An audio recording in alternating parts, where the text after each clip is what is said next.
Hello, welcome to the stream. We are starting early today.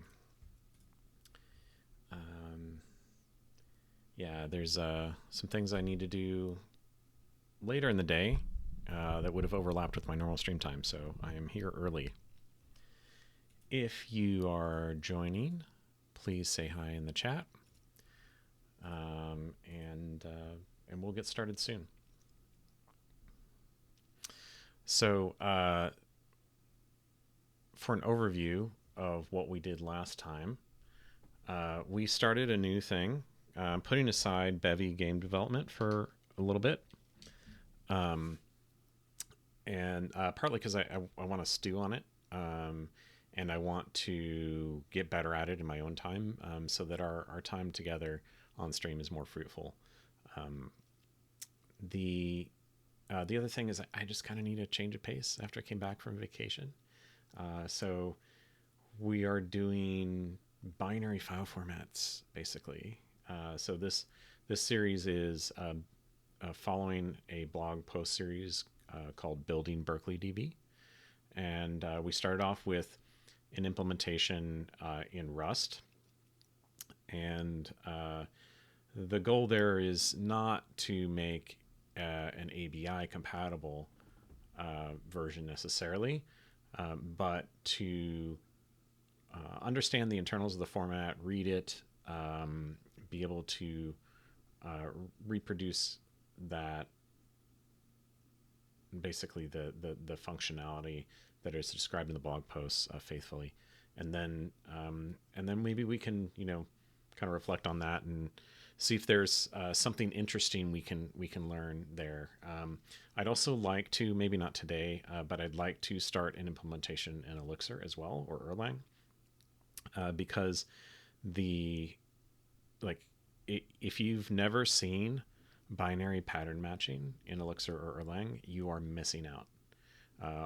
All the stuff that we did last session with looking at the format of a page in Berkeley DB as a byte buffer, and having to index into that with Rust, and then try to reinterpret each of the sections of that format as particular kinds of integers.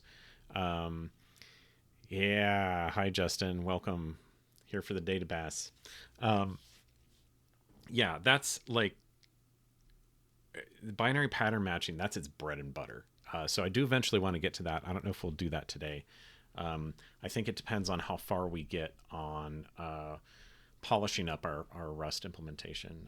But yeah, if you've never done that in Elixir or Erlang, you are missing out. It is like something I miss in every other language I use. And I don't know a straightforward way to do that. I think there have been some attempts to do it with macros in other languages, but it's just not the same. Anyway, that said, let's look at where we were, and I missed out on what I'm missing out on. You don't miss out on it, Amos. You are well versed in binary pattern matching, so no worries there. I was just explaining as you came on that like we did, and I'll share here in a second. Let me switch. So last time we did a lot of slicing a byte buffer and then interpreting it as a particular kind of integer. And that's just not something you do in Erlang Elixir. You write out a whole pattern that says, I have this many bytes, I'm going to interpret it as this kind of integer, and you match that against the thing, and it just works. It's like magic. It's amazing. Also, we are, with references here, we're taking some pains not to copy, or to copy as little as possible. In Erlang and Elixir, you know, I think it's above 64 bytes. The any byte buffer, what they call binaries, or bit strings, those are all shared. So you're not copying it when you make sub references into that. So if you slice that binary into, say, like, I want these 5 bytes out of the middle, you're not making a copy there, which is also awesome. But we kind of have to worry about that a little bit in Rust. Anyway, one thing that bugged me last time here is technically the specification of Berkeley DB says you use the native encoding. Here we have assumed from little endian bytes, which is what it would be on an Intel or ARM64 processor. There aren't that many platforms that aren't embedded that use big endian. God, I can't even think of one right now that uses big endian. Drop it in the chat if you know. But like, we should probably be using some kind of wrapper that we can use a compilation flag. Yes, thank you, Amos. That's exactly what it would look like. We would use a compilation flag, or we should to pick. Let's use the native order. There's some questions in here about, well, what if you get this database from another machine that's in big endian and you try to interpret it as a little endian? Well, obviously this will blow up. But yeah, there's no Z series is big endian. Justin, what kind of systems are Z series? Are those like IBM mainframes?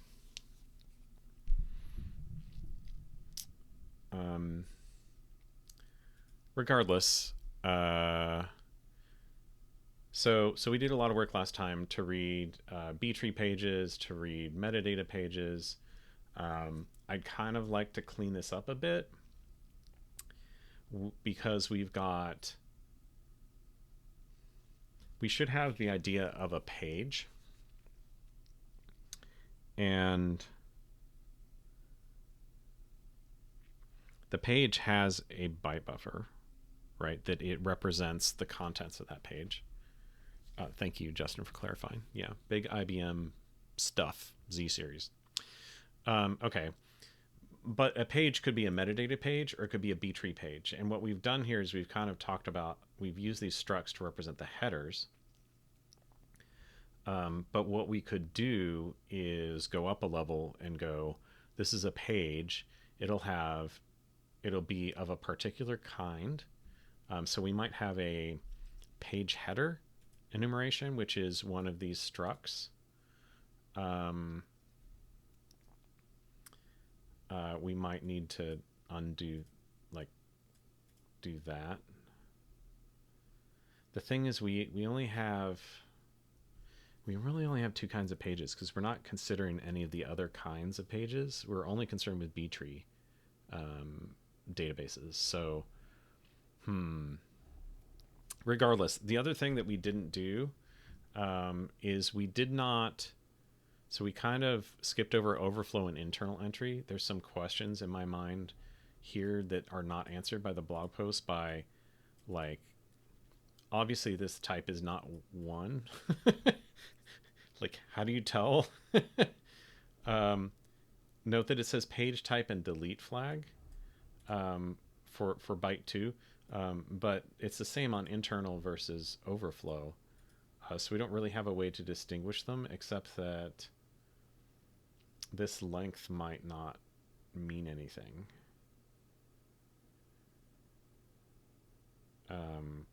It's only there for internal entry. So I went looking. There's no information about this overflow entry other than it exists. We might have to look at a reference implementation. So like some C code. In which case we have to do some spelunking because Oracle is evil. And they own the rights to Berkeley DB, technically. Okay, so we can also look at their pseudocode here. Note that says if the page level is greater than 1, so we're not a leaf. I don't know if you remember from last time, but leaf nodes are always level 0. I'm sorry, level 1, and then it increments up for that. So like as you insert items in the B tree, when it gets to be bigger than a page, you make internal nodes which point to multiple pages, and that's how you can do a recursive, log n search or scan of the be n log n, but you could do the search or scan of the database by walking from internal nodes to the leaf nodes. So we've got to deal with that. Interestingly, it says entry type equals 1. So what I'm thinking is that these internal entries probably have type 1. And I think we have enough in our code.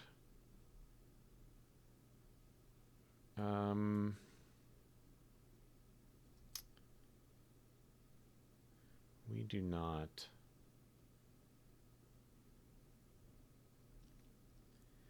However, we could do something like, if we hit this, we could say print line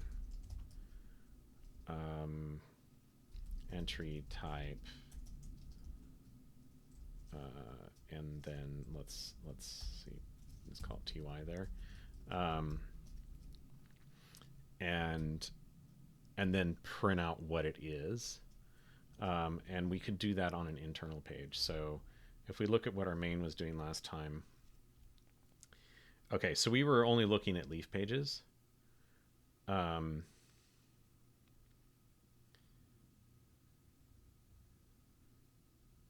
Right, so we could do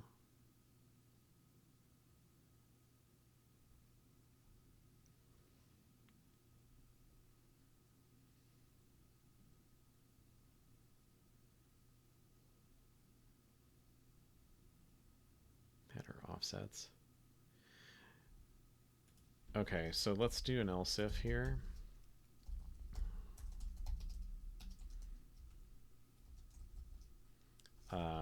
Do internal. Okay, so this is not that different from their sample down here. So page level is 1. Now they're just walking entries, index and entries in pages.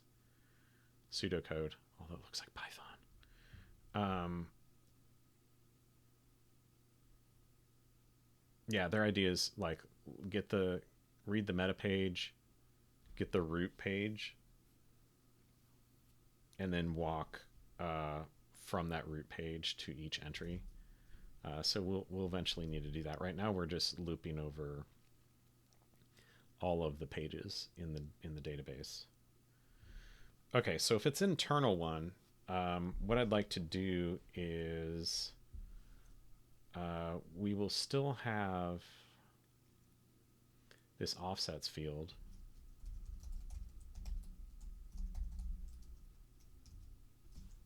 So although in this case we don't need chunks, because internal entries don't come in pairs, they're single, right? So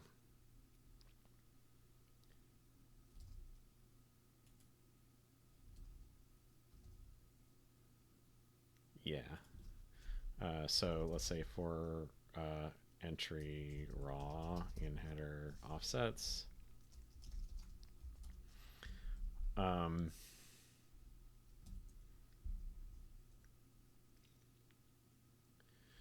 okay, so we'll say offset is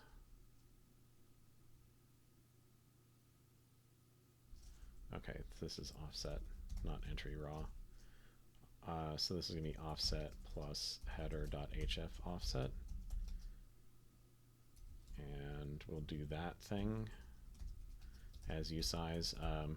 Like probably in the C code, they were a bit sloppier with their types. And they just, because like Rust enforces that pointers have to have usize, or rather not pointers, but offsets into buffers use usize, not, well, offset is a U16, right? And we're gonna have to do that. So now we can try this entry new, and it's just gonna panic, right? Which is fine. And let's go, entry is entry new, and we're gonna say page offset.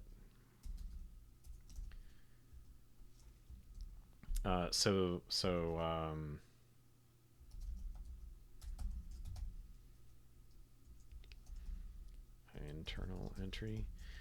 Interestingly, maybe it's just that it's we don't know where this overflow entry comes from, right? Like we don't know yet where it's supposed to belong. So, and it has two things that are padding, probably just to line up with the format of the other two entry types. But we don't know what this type field is. So this is going to panic before we get here. But let's go ahead and do that, and see what happens when we get to this bit where we're trying to parse the entry type for an internal page. Okay. Sorry, I need to be in this directory. By the way, I did push this stuff to GitHub, so there is a new repo here, and we'll have the Rust implementation, and we'll, when we get into an Erlang or Elixir implementation, we'll do that. Gleam might be fun. That could be cool. I don't know if it has binary pattern matching, but okay. So let's run that. And we need to give it testdata.bdb. Okay.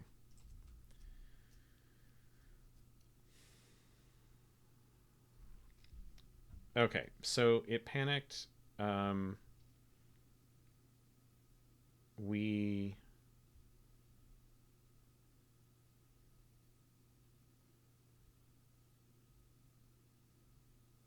should have printed out. So we got metadata. If I recall, this is the internal page, so it should have printed out whatever.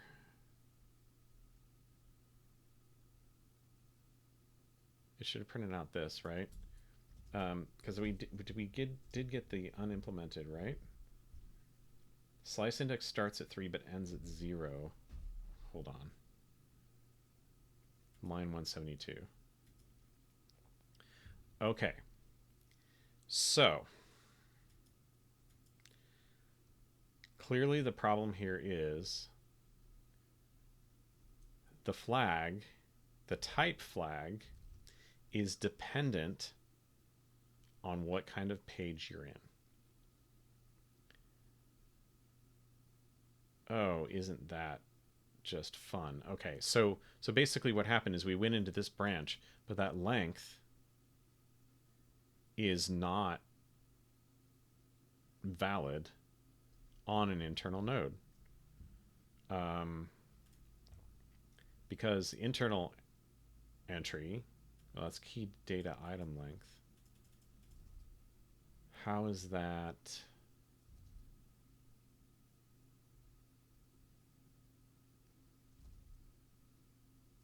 Slice index starts at 3 but ends at 0. So we got 0.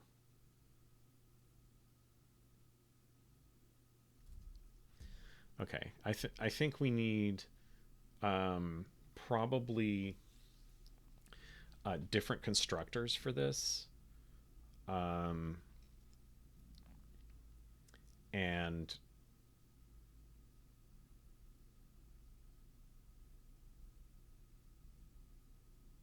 yeah, excuse me, because otherwise we are going to be in the problem of, like, the problem with this code is we assumed that that type would be distinctive between the different kinds of pages, but it's not actually. This internal node is just type 1, and like I think their pseudocode is kind of saying that. So they're looking at the page level, and not at not like we're doing it. So we could say, instead of using this type field, we could say level, right, on the btree page. So level. Let's switch that.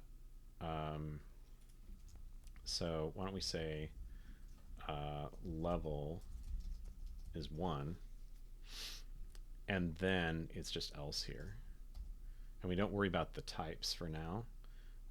So what we need to do is let's comment this out, and let's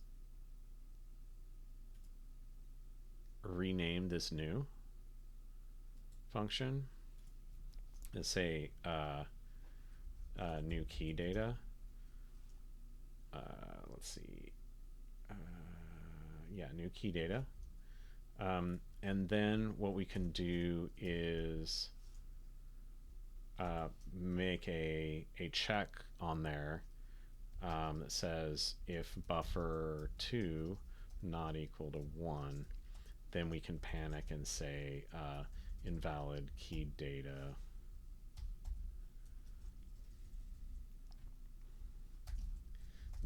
entry type, and then we say buffer2, and then we can get rid of this match and this branch here, and then we'll make new constructors for the other things. Yeah. Okay, so we know that needs to be key data, right?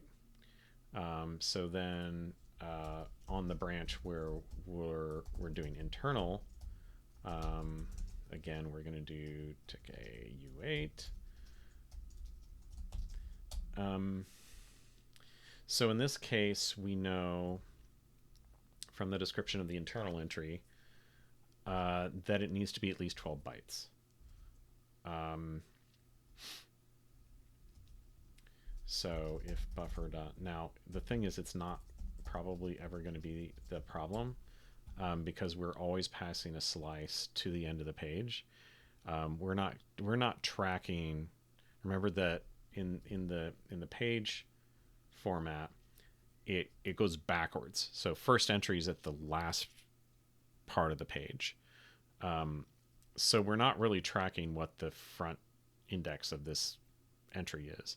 Now we could probably do something like with an iterator that tracks, like given a page buffer and the header, construct an iterator that does the right thing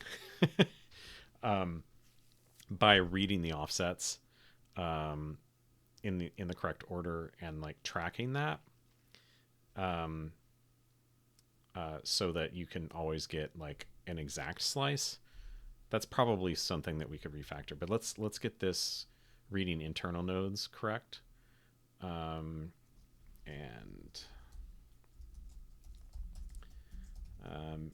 we're just doing some sanity checking. Valid entry length buffer.len. Okay. And then we actually probably don't care about the page type. So page type and delete flag, that says to me that they're probably using, like there's one bit of this byte that is the deleted flag. And we haven't done any modifications on this database. We've only just created it from raw data. And there's been no like adding of things in the middle that might force a page to be rewritten. So I don't know that we will ever see the delete flag, unless this blog post series gets longer and and that makes us handle it. Um, so so page type. Like one thing that's interesting to me is they were talking about. Um, so this is page entries. Let's look at page format. Um, so the type field for an internal node is 3, or a leaf node is 5. But that doesn't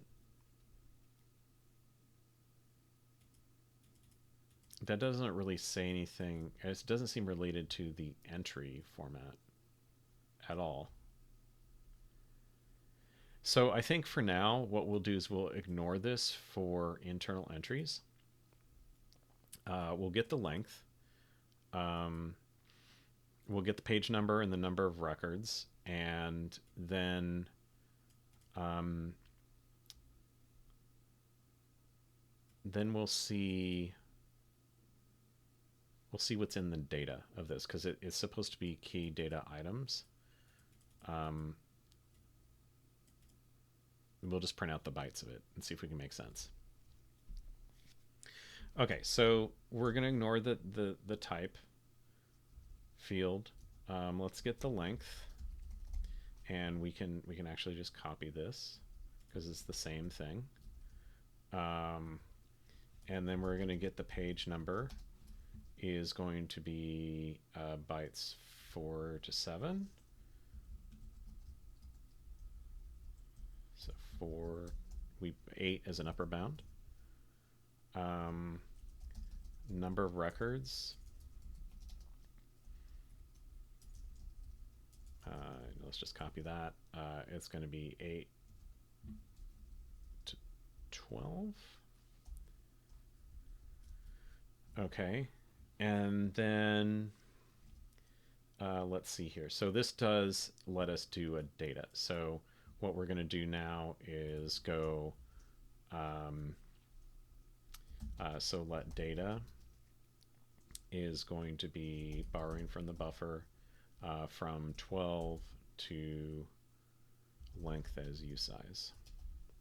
Now, if we didn't get the correct length, or we interpreted this thing wrong, if the length perhaps includes these other bytes, we'll run into a problem there. We did not record the type, so that's interesting. Maybe we should add that. Let's add that just for sanity's sake. Except it needs to be ty, because type is a reserved word. Okay. Yeah, let's do it in order just for sanity. Ty is buffer 2.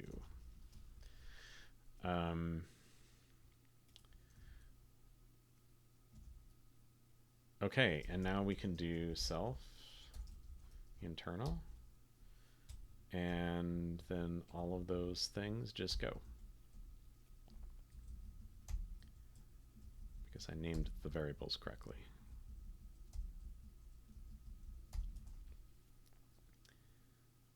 Except page no, expected U32. Am I counting wrong?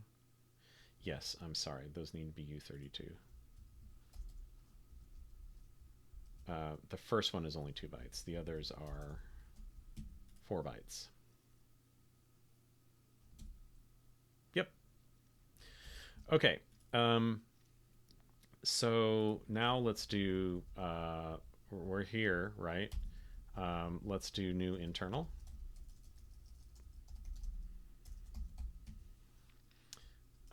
And then we'll print it out. Cool. Okay, so slice index starts at 12 but ends at 0.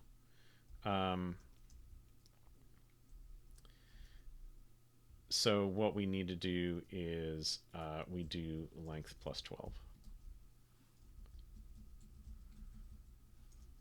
Right, so this length must have been 0.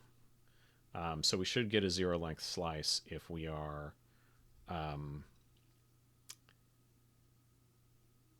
Yeah, if we're doing that correctly. That's interesting that it. Okay, so let's see.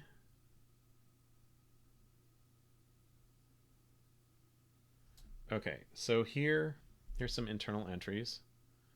Um, so the first one is length 0, type 1. It says the next page is 2. The number of records in that page is 0. And it says, data is empty.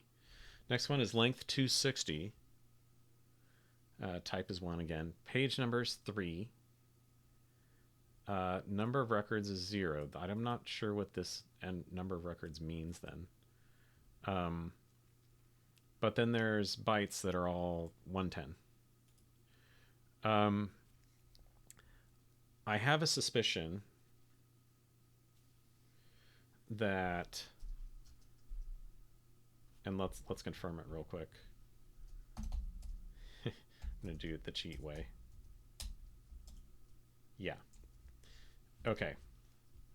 So, I have a suspicion that this is the first key in that page, which would make sense, right? So that was started with N. And then, so this one, the first key is empty, or rather the minimum extent of that page is the empty key. This one, it says the minimum is a single of 115. Let's see what 115 is. So that's saying that page starts with S. Although based on our script that generated this database, this thing, there should have been a much longer thing for S, right?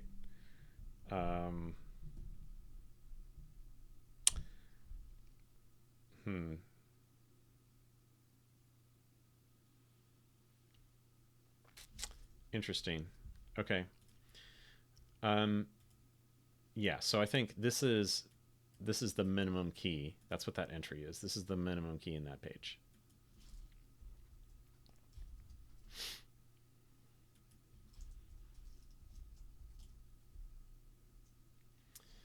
Okay. By the way, if you did not know that, in Erlang, lists of integers which are all in the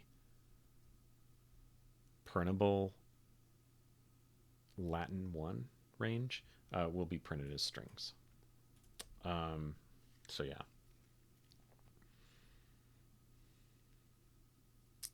We could have also potentially written that as a binary with 1 byte in it and found out. Okay, so now we know. Interesting though, you see this 115. Note how long that key is, and then the value is also just as long, right? They're both 360 bytes, but we aren't in our internal page. This is like, hey, there's 1 byte. Now maybe what happens is that it picks a key that is less than all the keys in this page and more than all the keys in the previous page, lexically. That's really curious to me. Okay. So, however, our goal here is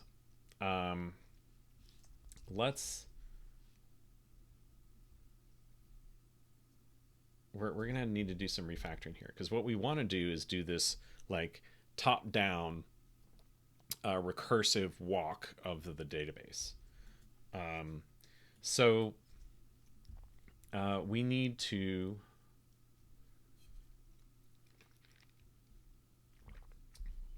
think about these abstractions a little bit.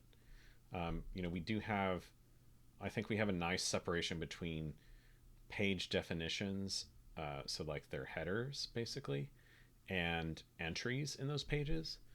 Um, but what we're not doing is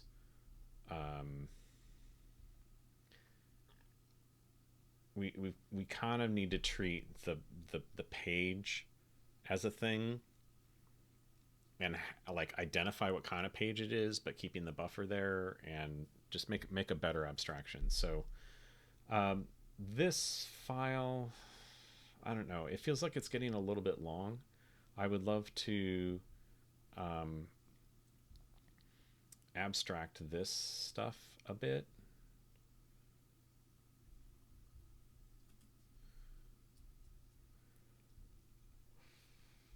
Um, Okay, so let's maybe make a new file, and we're gonna call it. Oops. Let's call it database. I was very tempted, Justin, to write that as database. um, okay, so let's make a DB, right? And we're gonna have it contain. Ideally, we would have it contain like a pointer, or like ID of the file, like the file name, fully qualified, or something like that, so that we could do more efficient IO. But right now we are just reading the entire thing. So I think I want to say there's a buffer in here, which is a vec of U8. And then what we can do is let's do a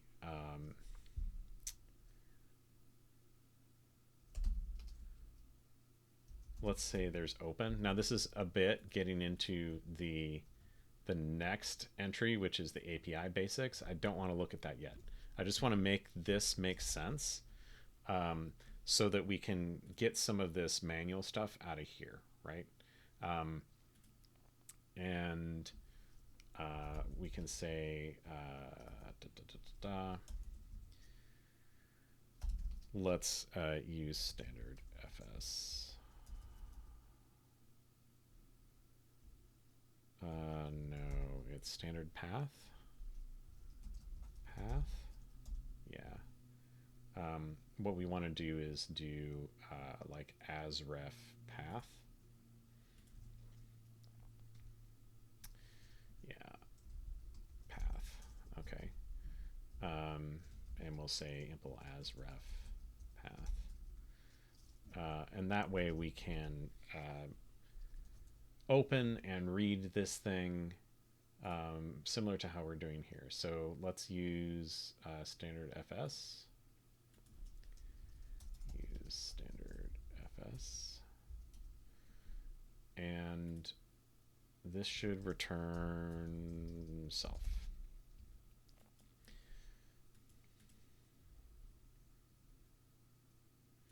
Right, so we will just do this and change that. Here, let's rename it to file name for consistency. And let's rename that to buffer. And we'll do self buffer. So I know this looks really simple. Let's go up here to the top and say mod database. But what we're going to get to is each page will be a reference into the buffer that's owned by the database. And so, like, let's make a, for now, raw pages. And this will be self. And what we want here is an iterator.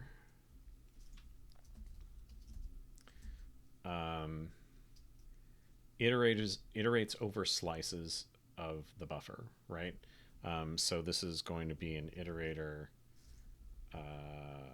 for tick whatever of U8. And we're just going to do self.buffer, and we probably need to borrow that. Dot chunks 4096. So this is kind of abstracting out some of this stuff that we did down here, right? So, you know, we always did chunks of 4096. And it's going to complain about that.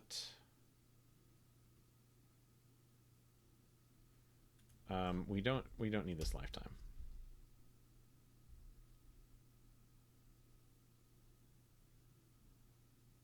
What is it complaining about there? That? Okay.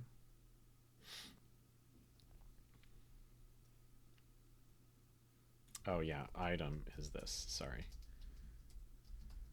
It's not generic. It's got an internal type, but it's not generic over that type. Okay. So there, those are the raw pages, right? And then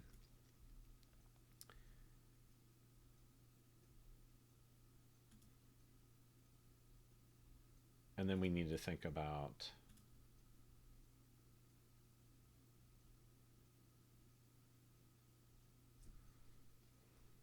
interestingly here we did this and not the 4096. But that's a concern for the page, right? So let's make a new file which is just page, and we'll start cleaning this up. And so page should actually probably be an enumeration. And we want to maybe it's a struct, and we have we just have data, which, and again, we're going to need lifetimes in this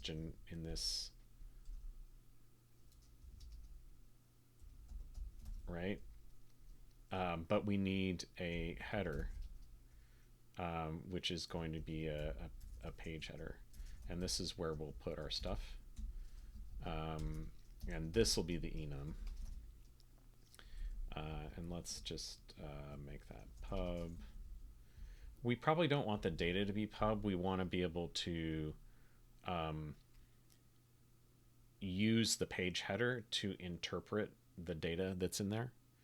But this should definitely be borrowing from the database, right?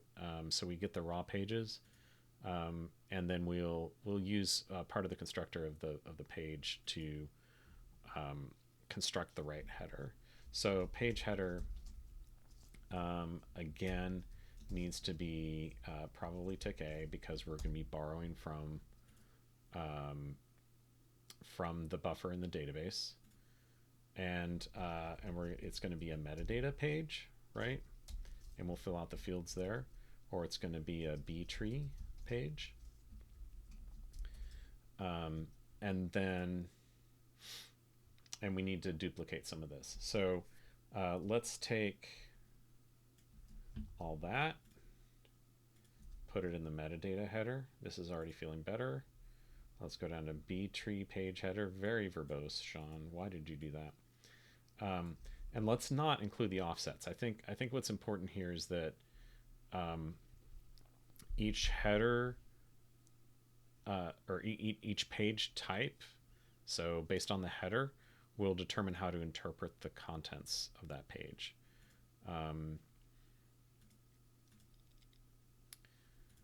Okay, so we'll put that's all in the header.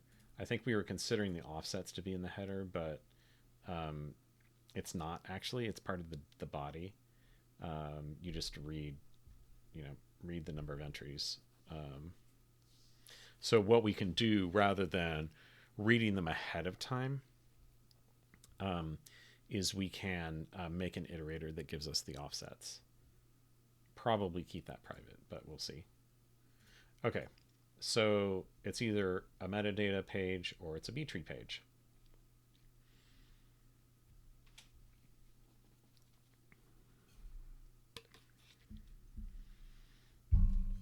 There is some,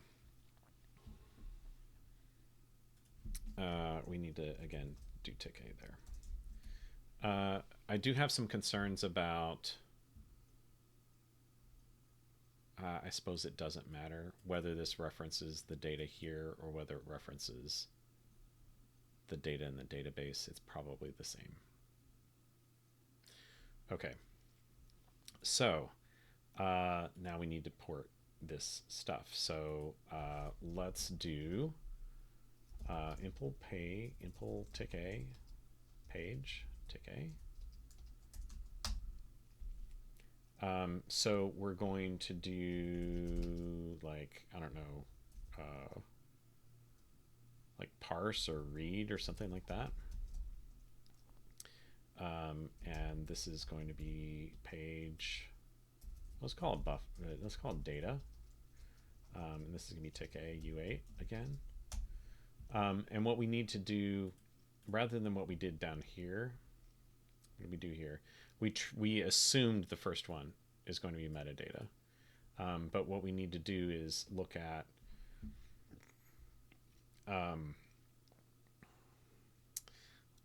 look for the magic bytes, right?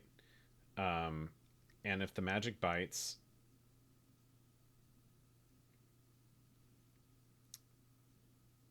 are there, then we know it's a metadata page. Otherwise, we treat it as a btree page. And let's validate that, right? So let's validate that assumption. The LSN is always first, and then page number, and then the next thing. So the next thing is either that magic number or the previous page number for a btree page. So I think that's pretty good assumption for now. Okay. So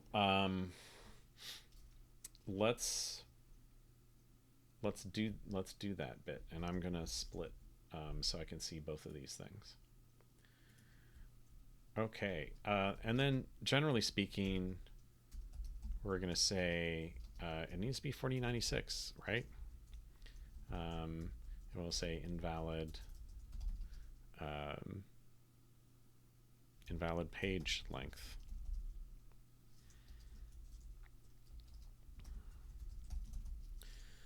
Okay. And by the way, this needs to return self. So we need to probably make constructors for each of these things. Yeah. The other thing that we could do is potentially make the choosing of which kind it is part of page header. I think that's probably better. So let's do let header is page header new, or read, or whatever. Let's say read. I don't know, we use parse here. Maybe it's new. Yeah, let's just do new for consistency. Data. And that should panic. And there's our constructor. So now we can implement page header.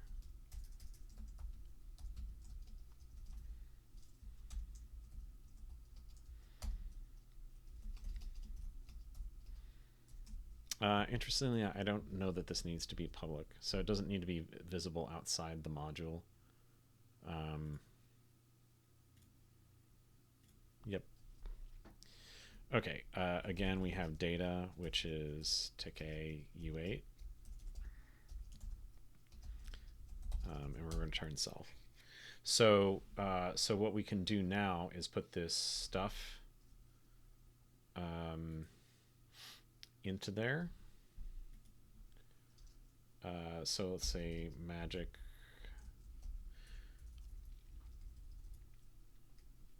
I would love to actually turn this into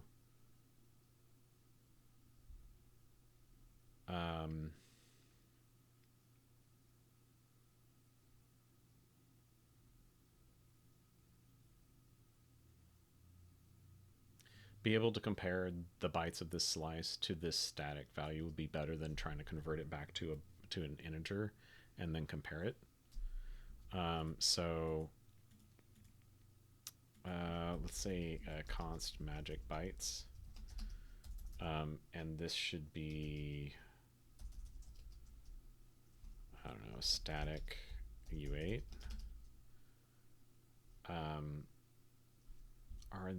Is this const? It is. Yay. Okay, so let's say u32 2 le bytes of that. Is that not const? Okay. Can we borrow it? Yes. Haha.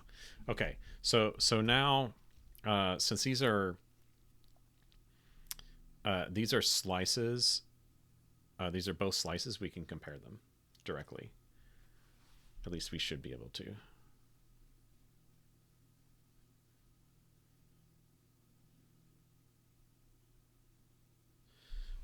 Yeah.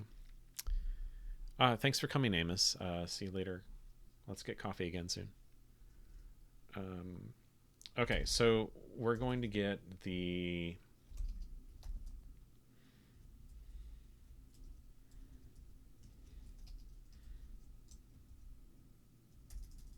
self magic bytes. Magic bytes. So this, let's say, we're going to do new metadata.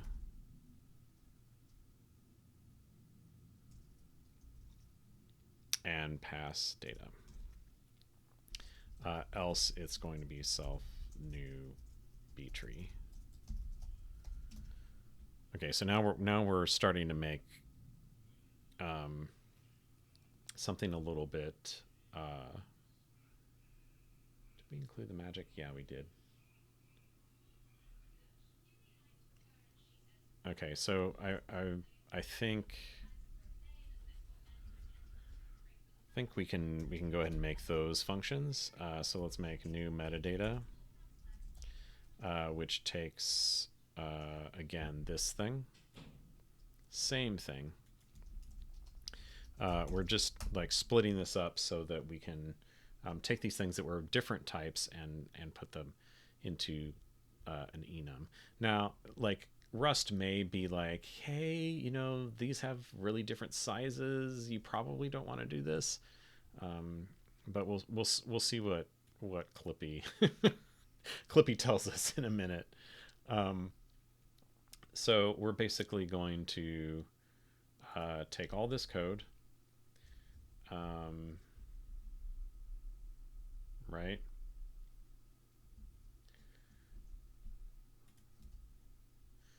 And let's rename that symbol from buffer, if that'll work. All right, we're going to replace buffer with data. Okay.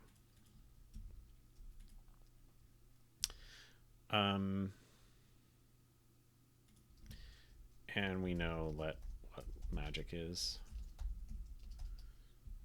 It's this, and that'll never change. So let's return self metadata, and it's filled out all the fields for me. I just need to get rid of the units.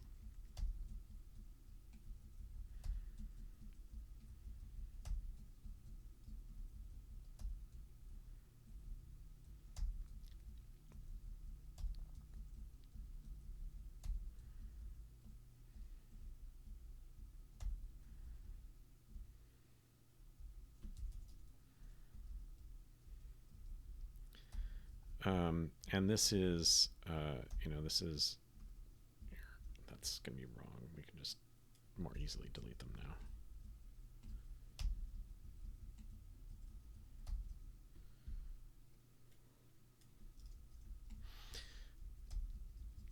Again, we are just refactoring this. We are not really adding new functionality. we're doing things slightly different than was done before. So, okay. So now we have that. Let's do the same for btree. New btree. And again, that's going to take the same. It's a little bit bad that I'm renaming this variable, but it shouldn't be too painful. We are refactoring. It's fine. We've already checked that, so we don't need to check it. And then we probably need to copy this in here into the page header. So these are the btree page types. Metadata, meet data. I always misspell that. Metadata page marker. Okay, what's wrong here? Can't compare U8 with borrow U8, so we need to do that. Okay. Thank you, Rust Analyzer, for saving my bacon. Okay, so we're going to do all this except the offsets, right? And then what we can do, yep, get rid of the offsets. And this will be self. I should have just copied the thing I did earlier with that. That would have saved us a lot of time. Okay, and then we need, nope, got scrolling to the right too much. Okay, so, oops, we're going to replace page with data. Yep. Okay. So it's complaining this isn't used. That's fine. Oops, that was fun. This needs to be, can I actually do rename? So yeah, page header. I accidentally messed that up, and this is page. All right. I don't think we are doing anything in here with IO, so we don't need to import anything. And this is not important invalid data type. Invalid page btree page type. That was a bit too much, that search and replace. Okay, needless borrow. It's already a reference. Yep. Anything else? Okay, so now let's, so we need to do,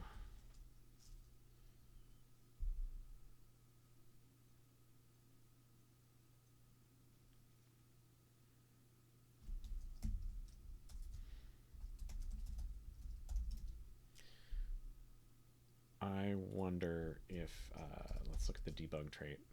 If the derive we can ask it to skip something.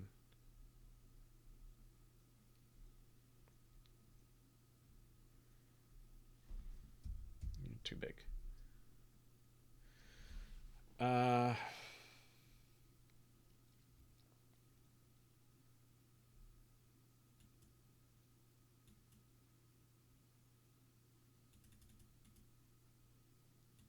No. I mean, honestly, we probably just do,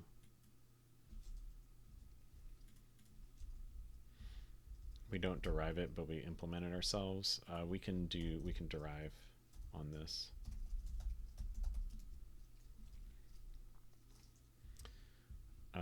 So, yep. Let's impl debug.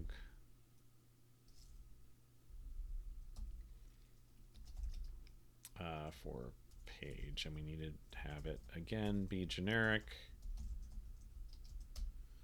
and implement the missing members. Okay, so we need to do something like this. Be like f.debug struct, and we'll say page.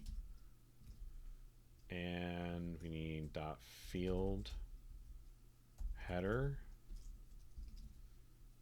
and we borrow self dot header, and that's it.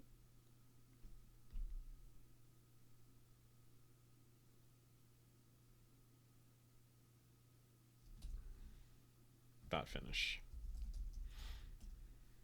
Okay, that's not too bad. I don't usually implement debug myself, but we might want to do that later for page header, because there are some like interpretations of these fields we saw last time that maybe it's nice to print them in particular ways, and we can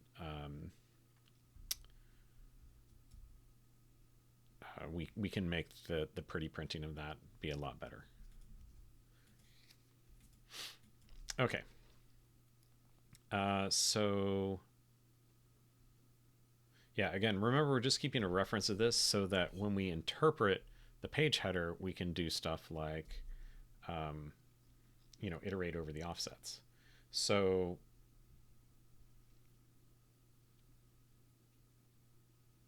yeah, so let's do entries, and this is going to take self, and it's going to return an iterator. Remember we did this in the database, we did this raw pages.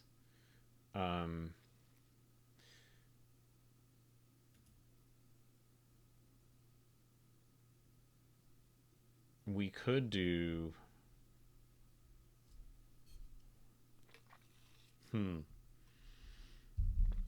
we could do a pages one.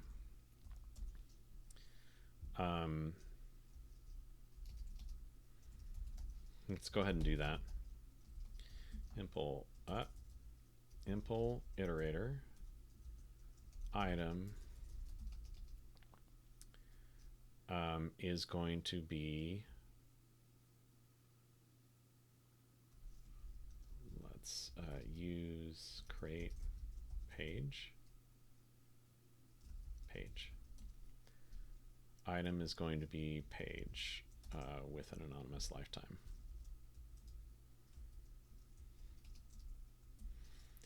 And we can do self.raw pages map and say page new. That's kind of nice. And then we are like lazily creating the pages, parsing them. And then if our caller wants to be able to, do a traversal, it can like get the pages from the database and collect them into its own collection.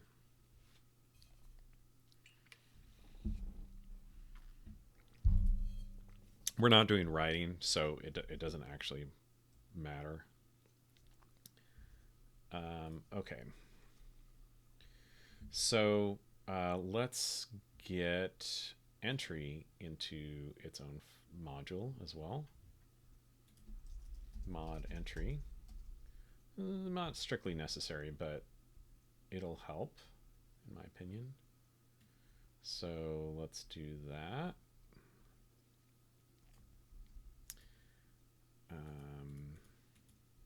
Okay, so this is going to be impl iterator of item is going to be entry A. Okay, and then we'll put a to do in here for now. Let's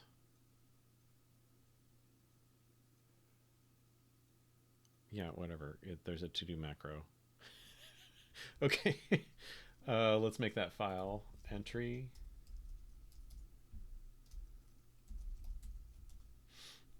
Okay, and we're going to do this. I don't think we need to do anything special here.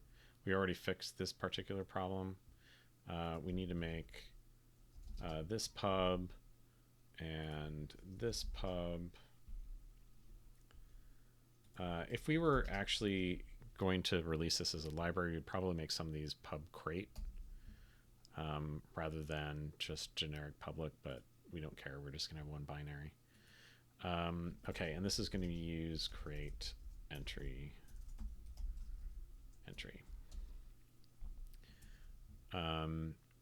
Okay, so now what we can do is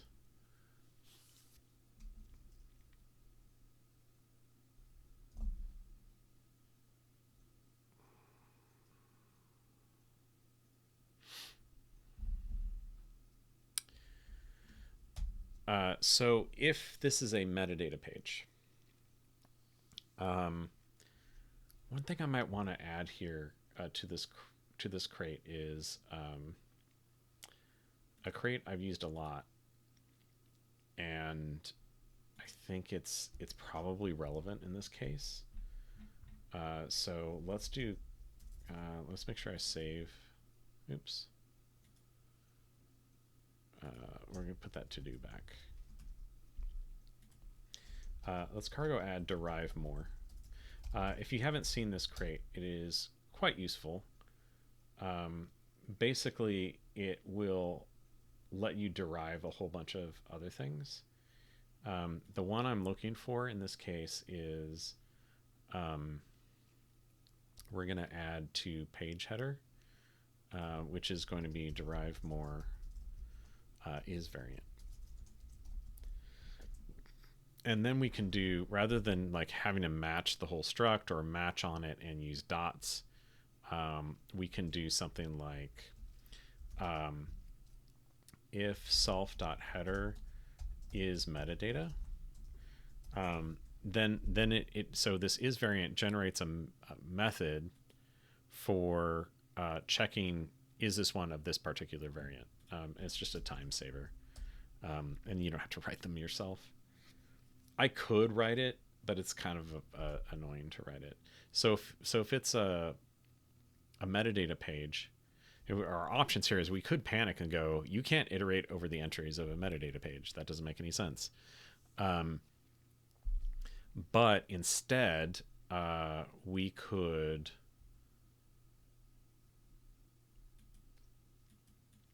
or rather we could just return an empty slice here or something.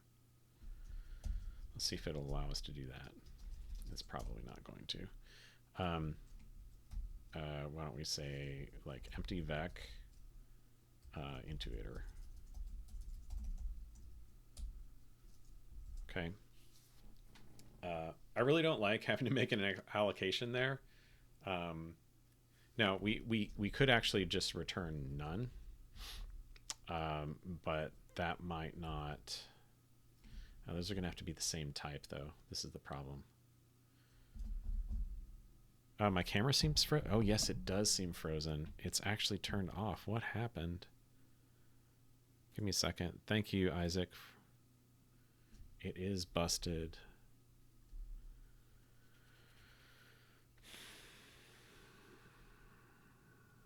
I've got a problem. Let's see if it's. Thank you for letting me know about that.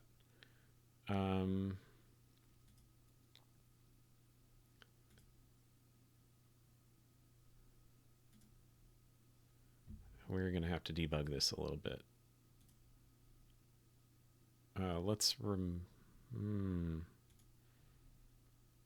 HD Pro. Turn it off. It is like I'm not seeing. No, so usually, sorry folks, the camera lights up when it's actually recording. Maybe it's just disconnected or something. Or maybe I need to pull it out and plug it back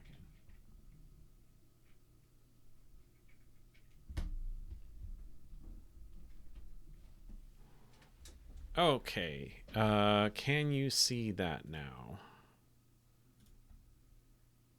Cool. Let me flip real quick. Okay, we're working again. Thank you for alerting me to that, Isaac. Okay.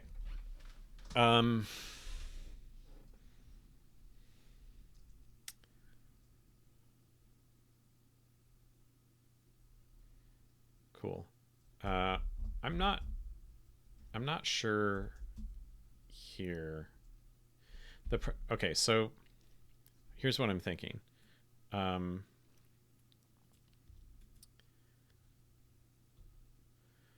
what what we want is for we want this to be opaque to the caller, but that doesn't allow us to return different types. So this is just wrong. Um, I think what we want to do is for now let's do to do, and we'll figure that out. But we're gonna have to make a hidden type, and this is going to be entry iterator. It's going to have a lifetime on it because we're going to borrow from self, right? Or we're going to borrow from the page into this data. And then we implement iterator for that. And then we come back and maybe we figure out a way to make a dummy version of this that thinks it doesn't have any entries. Otherwise, we can't just say return any iterator that meets this contract because they're different types. We would have to do, rather than impl, we'd have to do like box dyn iterator, and I don't think that that's necessary in this case. So we're going to have to do impl iterator for entry iterator. Again, tick A here. And type item is entry tick A. And then let's implement the missing members, and here's where we need to implement that. So we need to figure out what the fields are in this. And we've got too much going on here in our split. We don't need to bother with entry anymore. It's kind of done. So let's cut down to one split. Okay. We've been going about 75 minutes. How's everybody doing? Need to hydrate? We're basically just refactoring this. We're not making any new functionality that we didn't already accomplish over in the original main. But we're doing this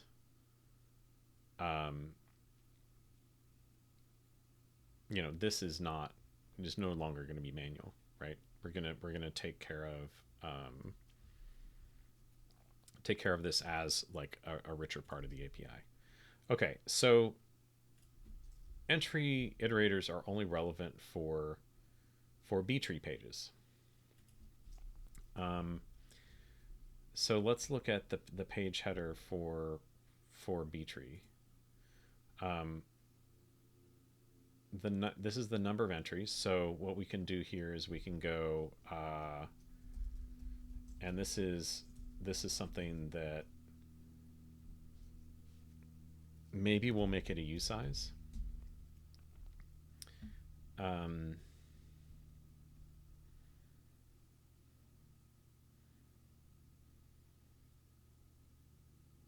Yeah, I know.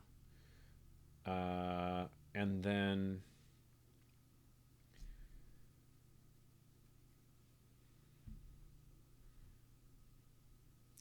or maybe all we need here is maybe we just need the page. I wonder if this is just, I'm pushing down the complexity.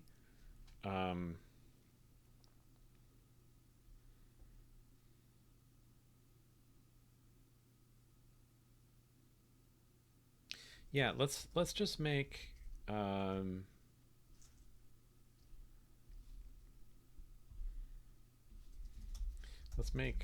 current offset is a usize.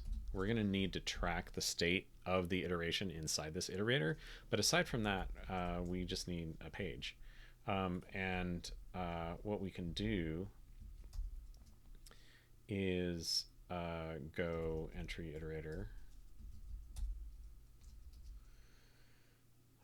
Current offset is 0 and page is self.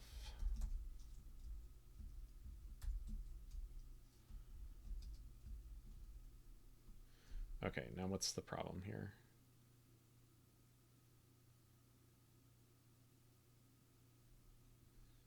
Oh yeah, this needs to be a self. Just so those line up.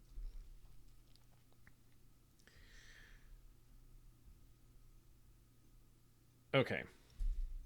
So now we need to do the guts here, and we can say here's where we can go if self.page.header.is metadata none, right? Because we know there's no more entries. There's no entries in the metadata. But if we're in a btree page, then we'll go do the funky bits that we did over here. Okay.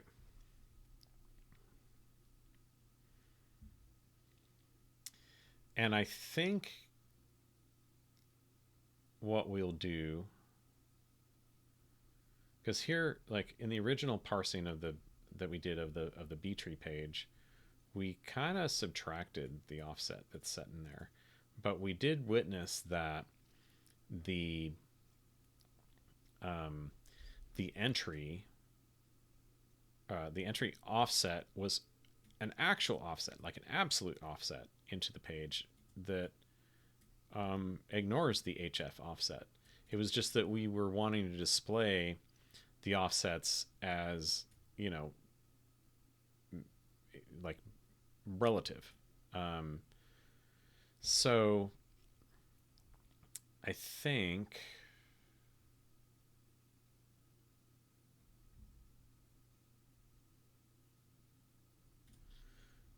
okay. The other thing we want to check is current.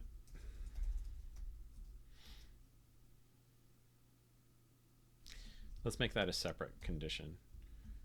And maybe what we'll do is we'll do something like this. So it's flat. Page.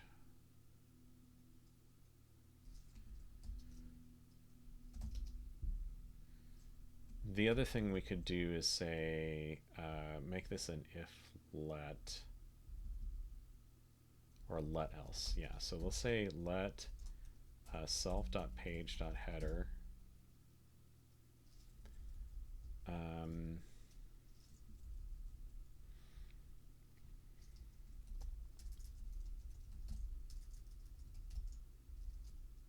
btree, and then we'll exclude.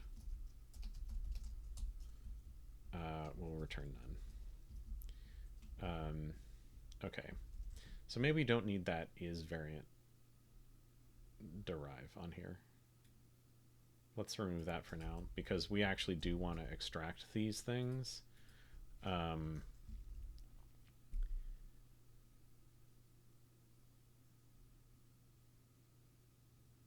Because we need the level.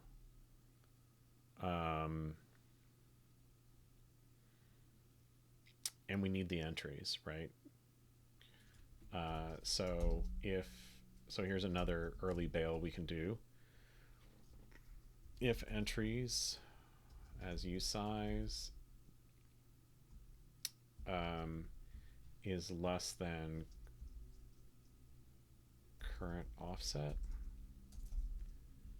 we're going to need to do here. Let's rename that to current entry, or just like current. Why don't we do that?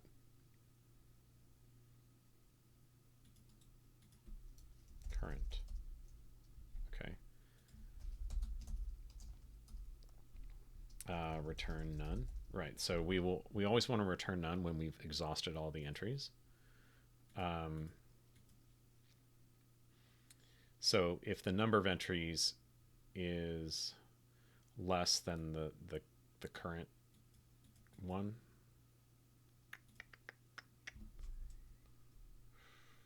We probably want less than or equal to.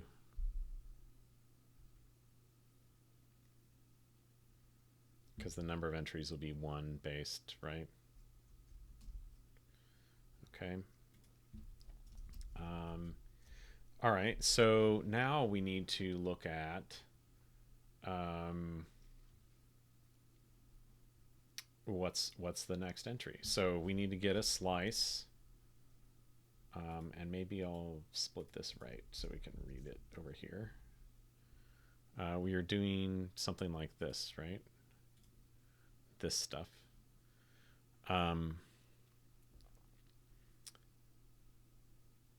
Okay, so the index, each one is 2 bytes.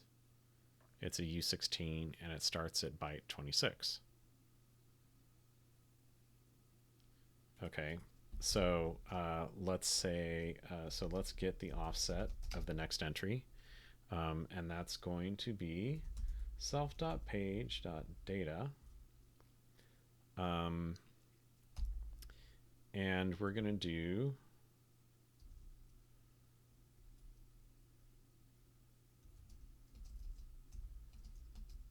times self.current, right? 228 plus 2 times self.current. Okay. And then we need to do this dance again. At some point, we'll make some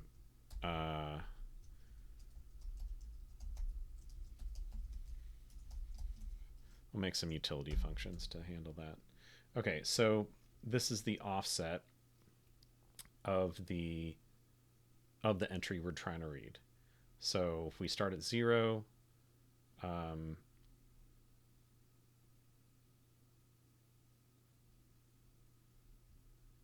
we will be getting 26 to 28, which would be based on the blog post.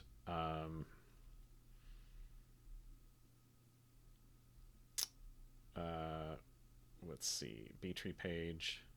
So it starts, it starts at byte 26.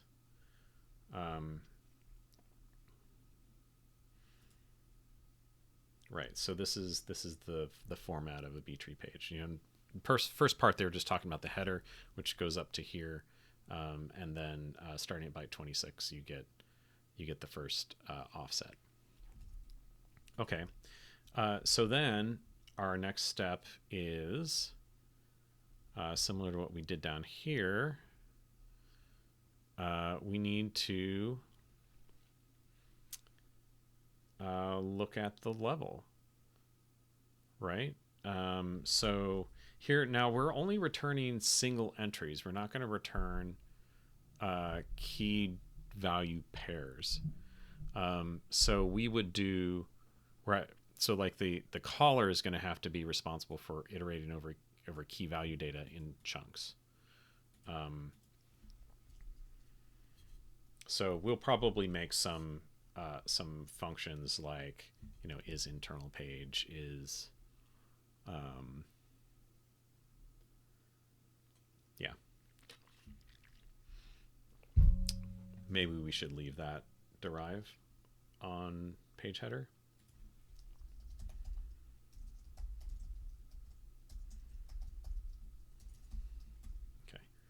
Okay, so now we've got the offset where it starts.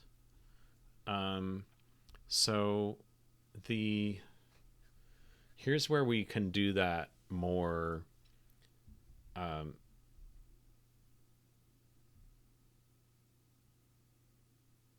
more reasonable accounting or more sophisticated accounting. So maybe what we'll do here is we'll do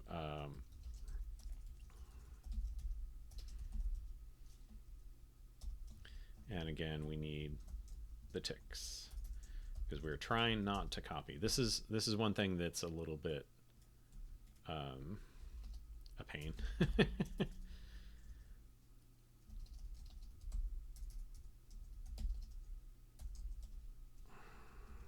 and my typing skills are failing me. Okay, so we're going to take that, right, as an argument, and we're going to do self. Current is 0.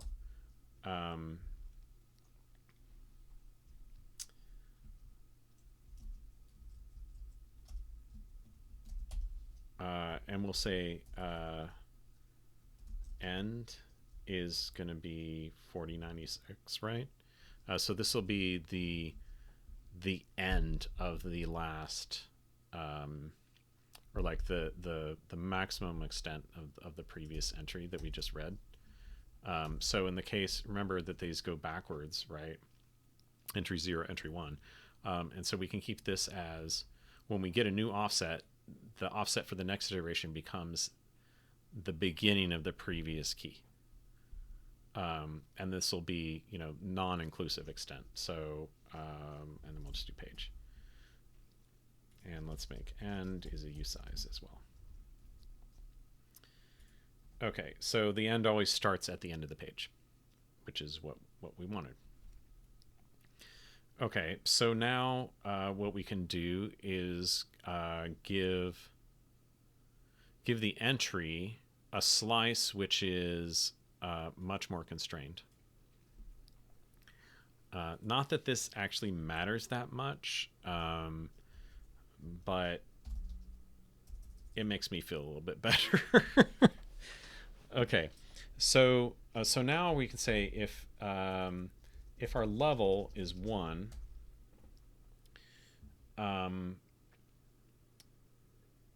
then let's do what we want to do is entry new key data, and we give it a slice of self.page.data. It's going to be offset self.end.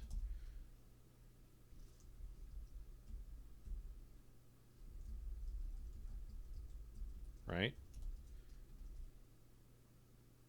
What's wrong there? Oh, this needs to be sum. So let's do let entry. Let's assign it to a variable. Else it's going to be entry new internal, and the buffer is actually going to be the same. Okay, so let's say buffer is this, and we'll say buffer. Okay, and then what we'll do is we will say self.current plus equals 1, self.end is offset, right? So this gives us the next entry will end at the beginning of the one that we just read, and then we return some entry. So this was a little bit more complicated than I had hoped, but let's see.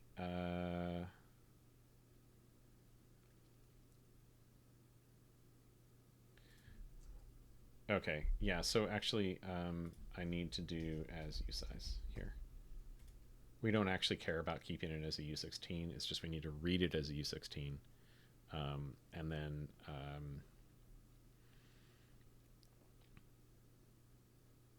yep, and then convert it to a usize.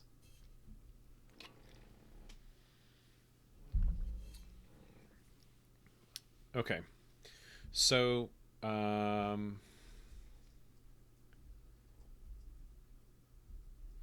so again, so we don't care about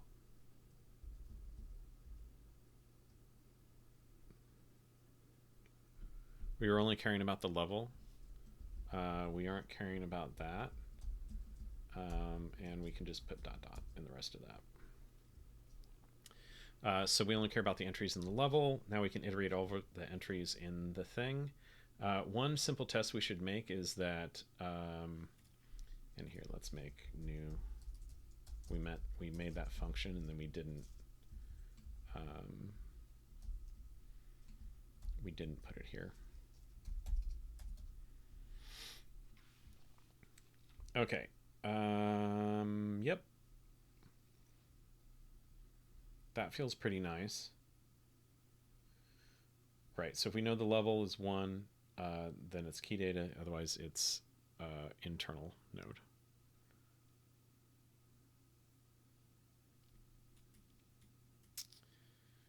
Okay.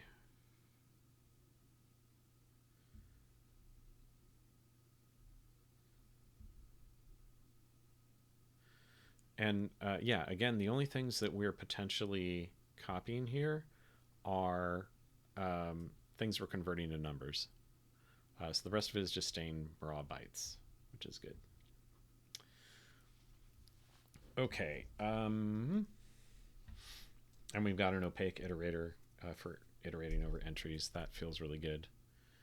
Okay, I think we can start deleting code here. Yeah, let's delete all of entry. And what we'll do is we will replace that with use entry star, or use entry. We are going to get rid of this. We already created all that, and we also have the git history.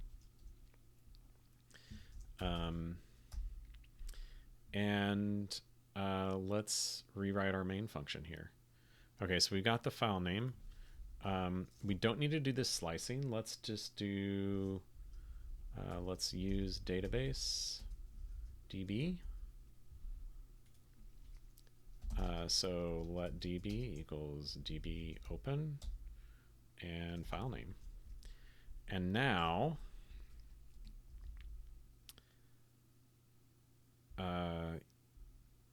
yeah, so let's go for page in db.pages.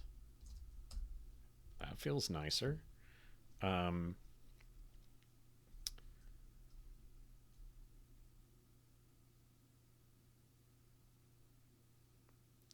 Now we did talk about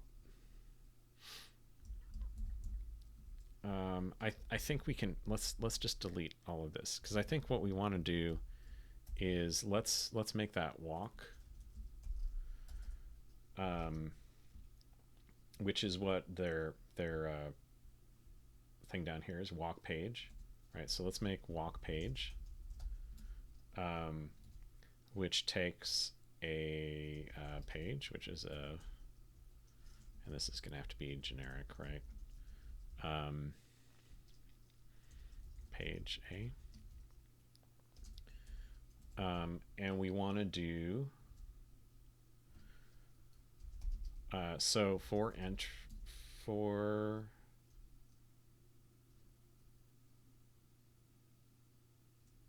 okay, they're doing enumerate.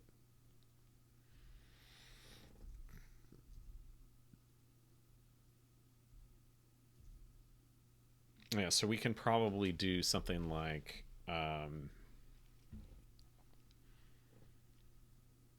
collect the pages. Oh, that's interesting. Like entry.page, no, and that's not actually a page. This pseudocode is so bad. They're not actually passing a page structure, it's just the page number. I'm guessing you're supposed to do read page at the top of this function. That's messy.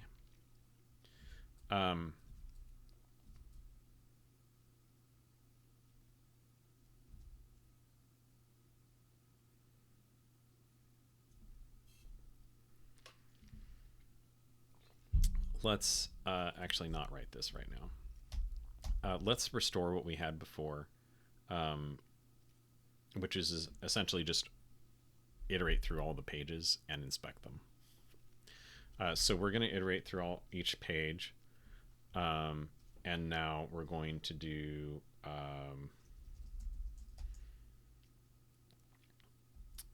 now we can probably, or we probably should make some stuff that is methods on page, stuff that's like common, and maybe the page header can, we can delegate some of that to the page header. But for now, I think what I want to do is let's print the page. Let's debug print the page header. And we will ignore any of the data there. Okay, we're not using entry yet. Let's ignore that.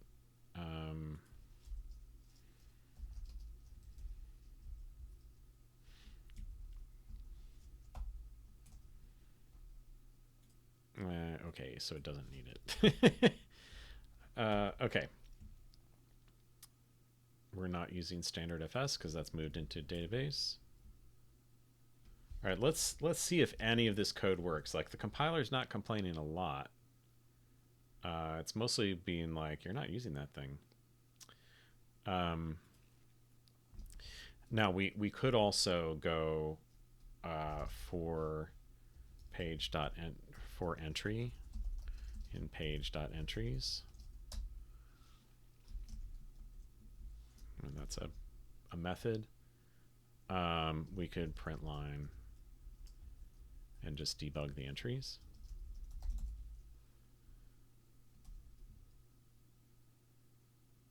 And that's kind of what we did before. Then we'll make a walk function that's separate. Let's just build and see what's broken.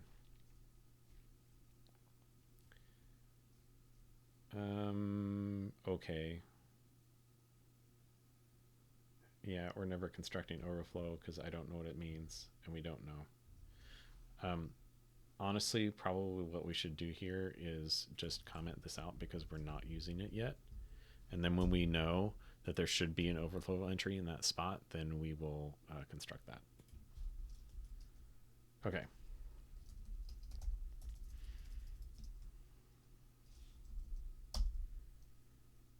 All right, let's see what we get. Okay, so we are not getting the key value stuff. We need to print. We need to print that with. Yeah, let's remove the split again. It's getting to be too much. We need to print that like with pretty print. Line breaks. Line breaks are nice. Okay. So except we don't want to do that because that makes too many lines for the really long entries. All right, so going up to the top, we've got a metadata page. Again, the magic is static data, but we are putting it in there anyway. The log sequence number is the same for every, or should be the same for every page. And, 9, it's a btree. We expected that. That's looking all correct. We didn't get anything new out of that, which is good. The UID of that page is not important. And then we get a btree page, and it has 3 entries. And then we get those internal nodes. So it looks like our iterator is working correctly. And that points to 3 leaf pages. So note here that the level is greater than 1. That was what our thing did. And then we're just getting the key data. So what we should do for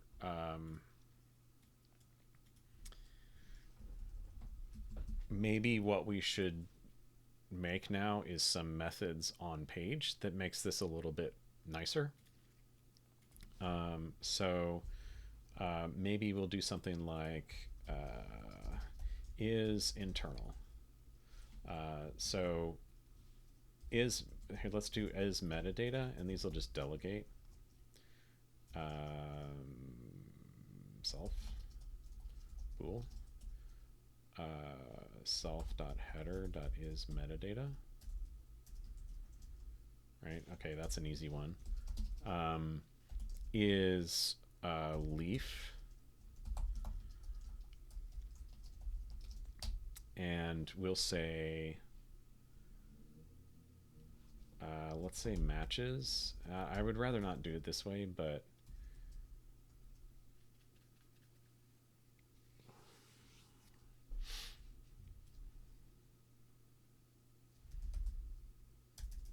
how does the matches macro work? Okay, so you put the pattern on the right. Okay, so we'll say self.header, and we're going to say page header, btree, and level 1.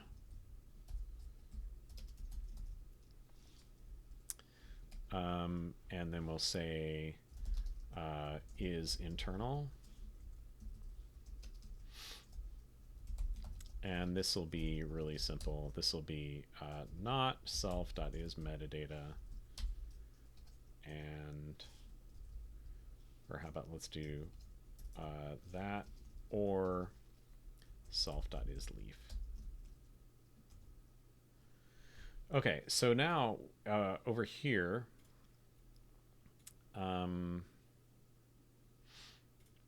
we can say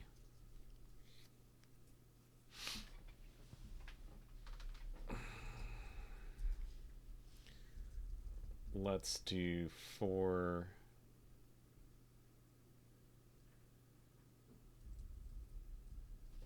we can enumerate on that. I think that enumerate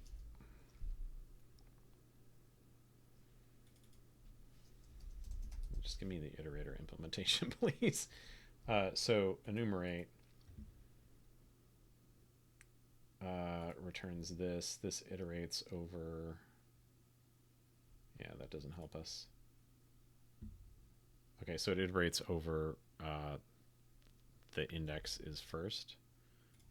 So let's do for index entry. Okay. So what we're going to do is if page is leaf, we will do so else we're just going to print the entry.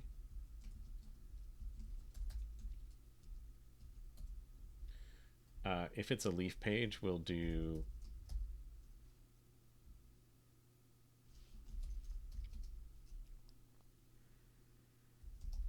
I'm going to make it dumb. Key or value. If index is 2 is 0, then we know it's key, else it's a value. And we'll do key or value. Oops.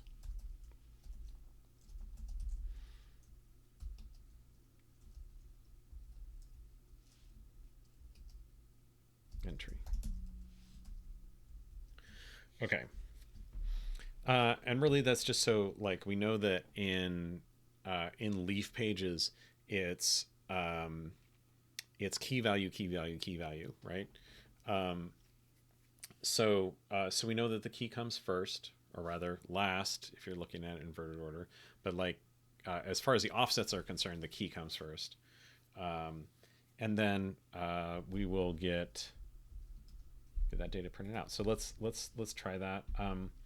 I would love to do something like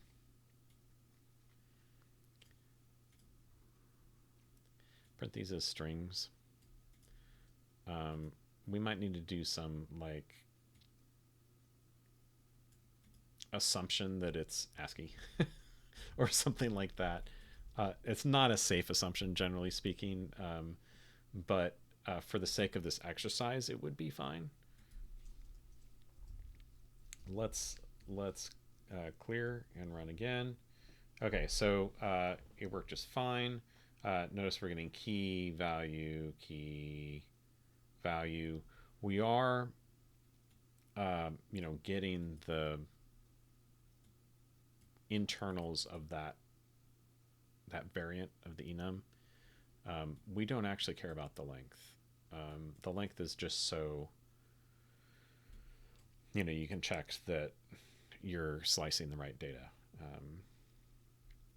Useful for the internals of the format, not necessarily for interpreting it. Okay. And if we go up, we should see, yeah, internal nodes are not printed with the key. Okay. So let's put a pin in this refactor. And I'm feeling pretty good about going a little bit longer. I hope you all are still with me. And what we can do is, since we did this refactor, we've got it, a lot cleaner. We can do that recursive walk a little bit better. So let's do, we could even make that an iterator, which would be really interesting. Yeah. Okay. So let's go make a commit, and let's add everything here. Okay, so we added, we added derive more, we moved everything around. Okay, and I'm not going to make a super huge commit message here, but let's say this is session 2, refactor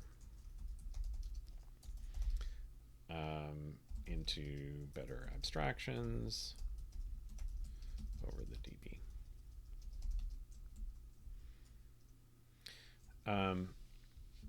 Okay, so what we want to do, I think we want to do this walk idea in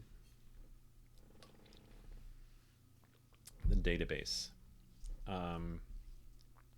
So we're going to make walk, and this is going to impl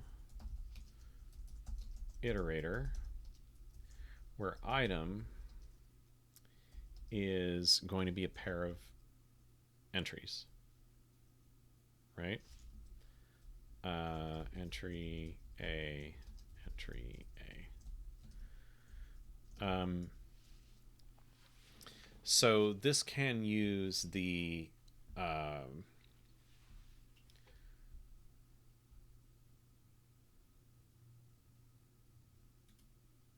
this can use the entry iterator that we have on the page, and take it in like chunks of 2, right? So roughly their algorithm is, if you're at a leaf, so you start at the root page, right? If you're at a leaf, you print out the key value pairs. So this is the part where we will be like, yeah, let's return pairs of key data entries. If you're not in the leaf, then you look at the entry and recurse into it, basically. So this we will not be able to do recursively because of the way Rust iterators work, but that's okay. What we can do is look at like the current page, or current page number, right? Yeah. We can read the entries and maybe queue up the pages.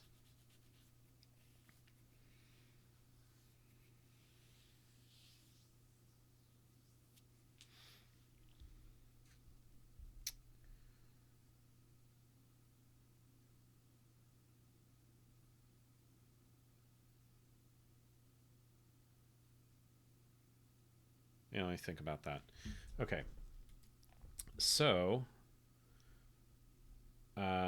what we want to do is let's just make a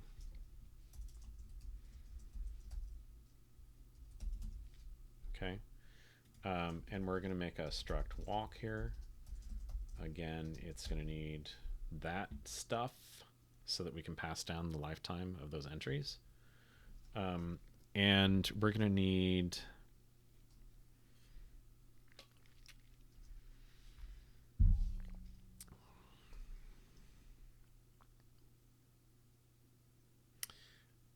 let's make it dumb first.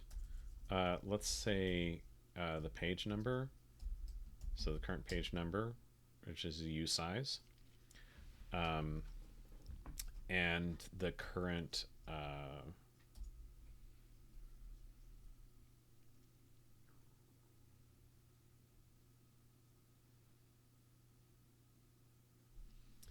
it's possible that what we need here is to have this.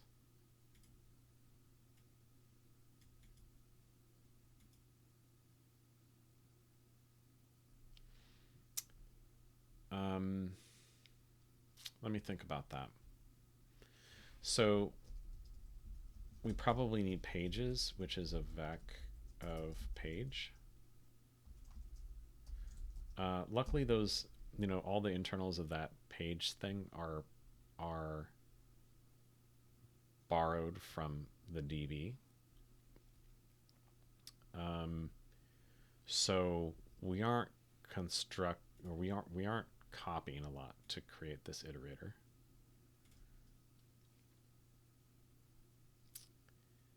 And I'm thinking about, we want this to be an iterator.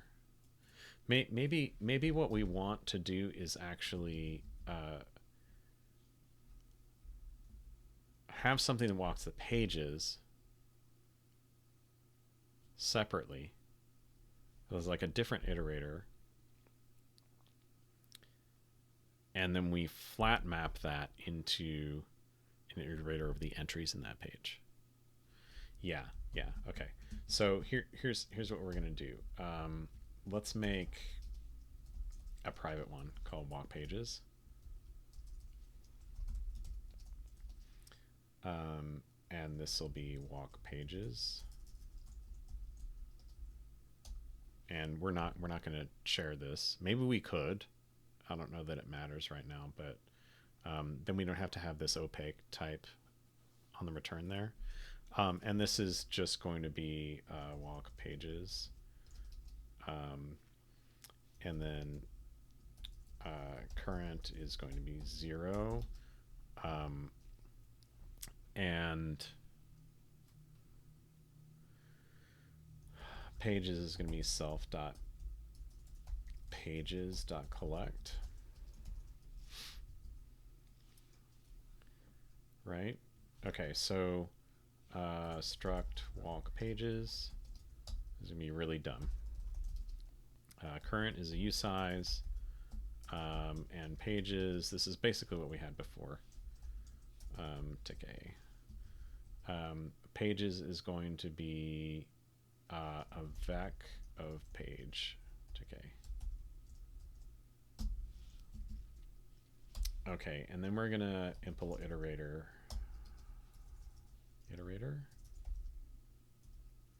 for walk pages, and this again needs to be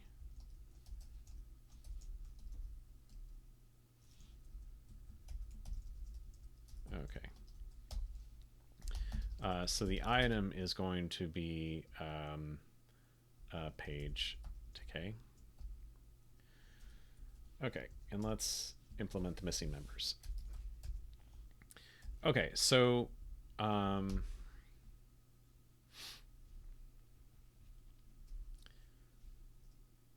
this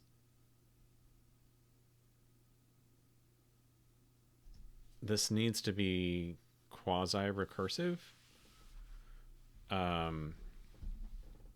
So we probably need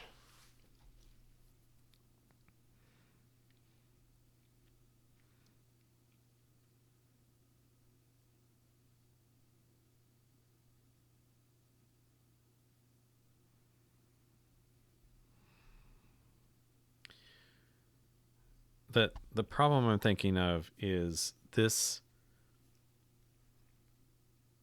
needs to be depth first. So let's look at what's in the yeah, we don't know what the parent page is, but we know what the next page is.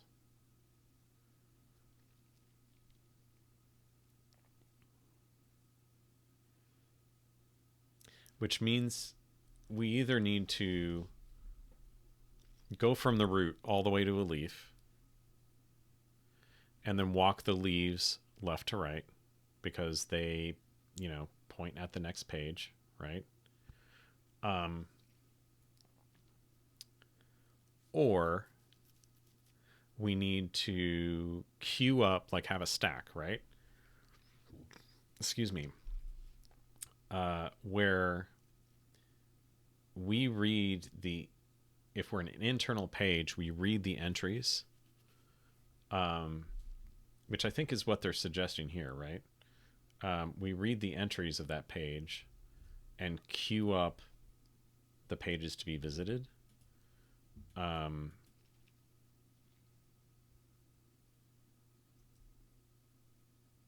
It's not going to be the case in our sample database here, but I think that that's a problem if you have multiple internal levels.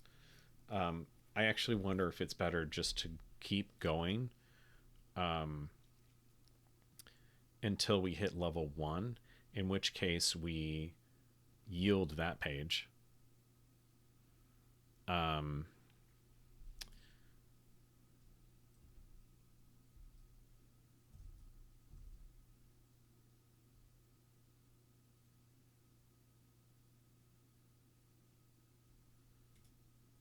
And then I say yield, we return that page. And then we keep going until the next page no is like 0. Okay.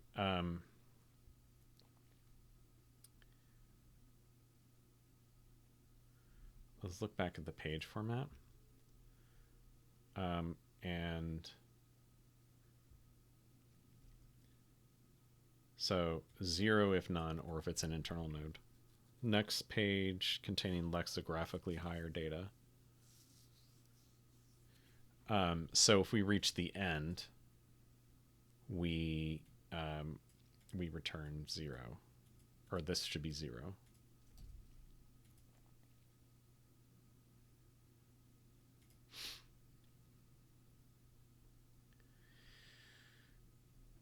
The more I'm looking at this, the more I think we can just do this walk new.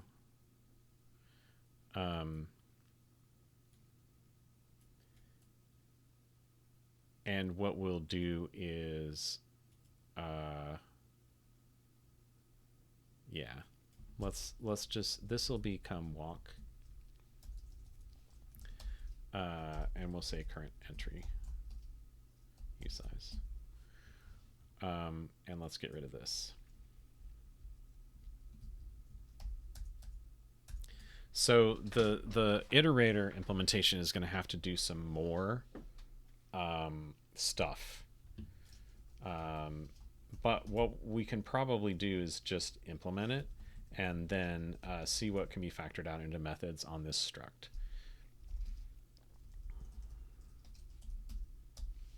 Okay, so item needs to be entry A.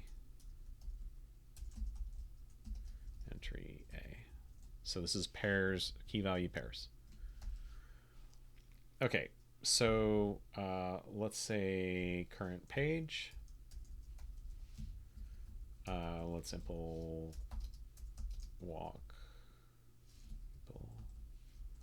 Okay. Walk A. New is going to take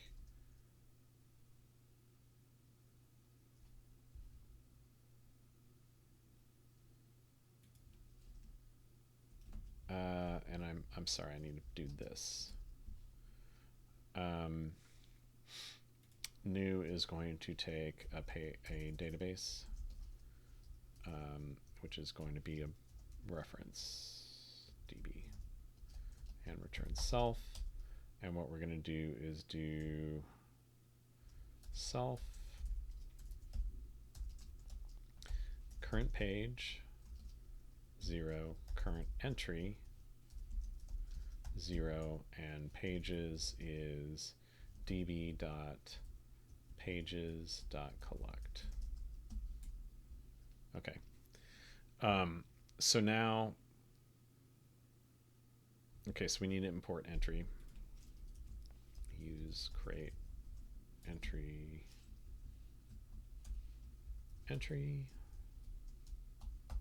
Okay. There's probably a code action for that. That would have fixed some things. All right, so now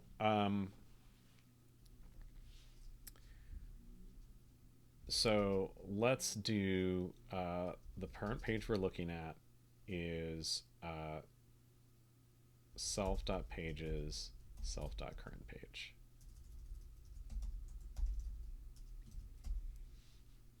Right? So if we are, what we want to do is go all the way down, and we should not yield none until we've hit the end of the entries on the last page. Right? Okay. So let's check for that.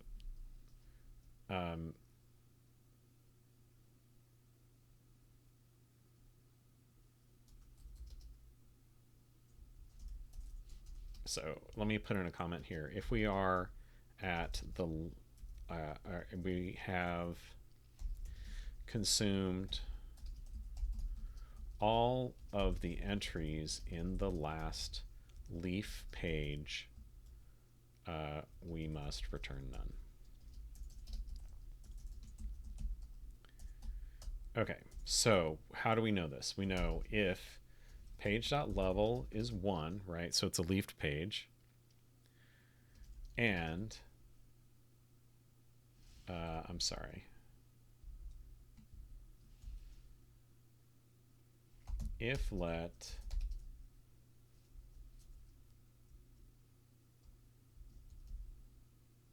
page header btree, and we say next page number is 0,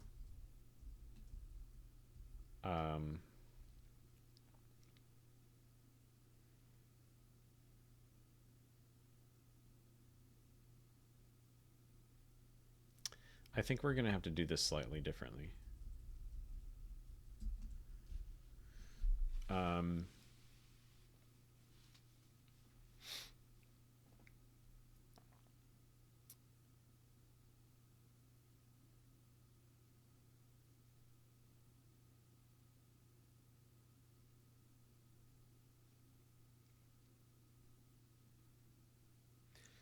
Let's think about it slightly differently.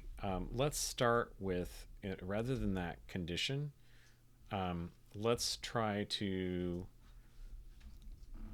get this structure to be pointing at a leaf page, right? Okay, so so let's do move to leaf, right? That'll be a little bit complicated.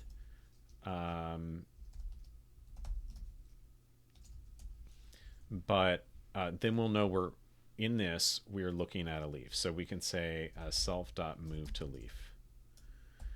And that should let us go into, like, go through the depth of all of the, just for sake, let's say return none here, so I'm not complaining. Go through all of the internal pages until we hit the first leaf page. Okay, so what we can do is if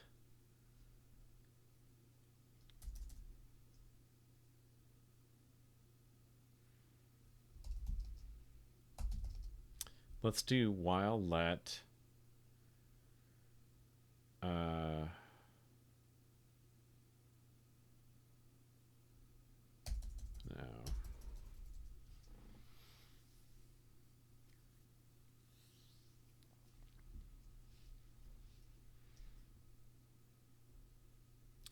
Okay, so we're going to say if let and this is going to be page header btree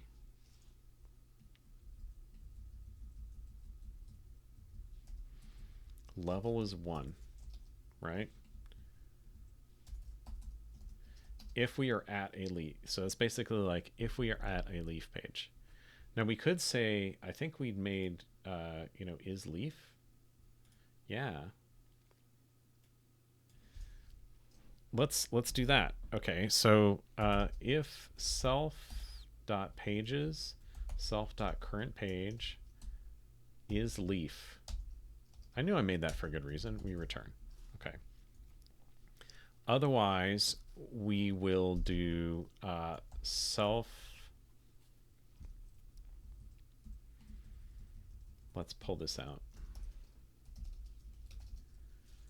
If page is leaf, we return.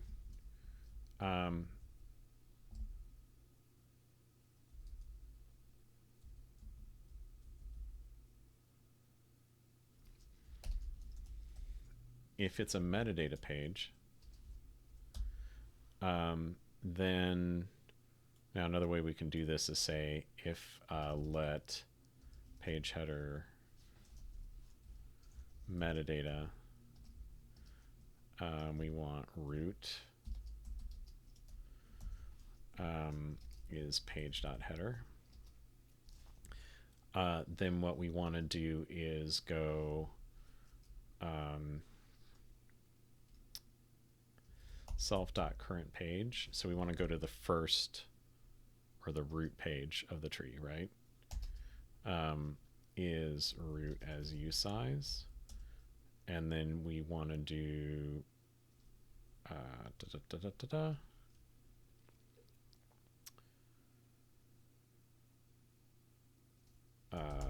move to leaf.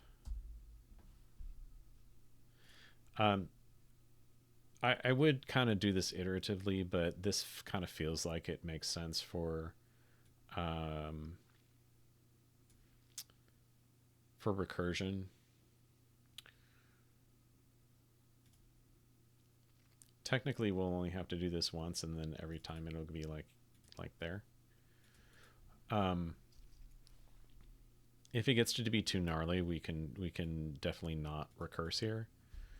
So if it's not a, we know it's not a leaf, we know it's not a metadata page, it has to be a btree page. So I think what I want to do is put this up here.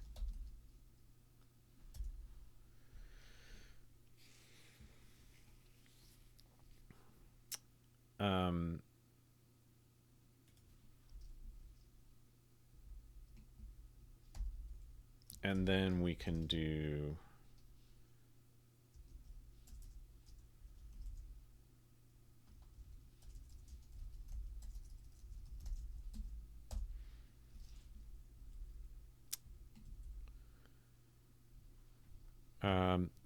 you are not allowed to do that in my channel, thank you.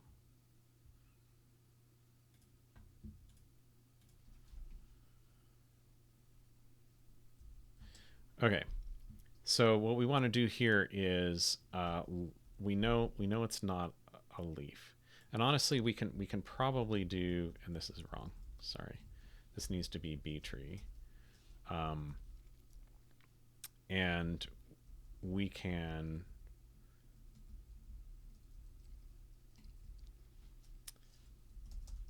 let's do this the more old-fashioned way.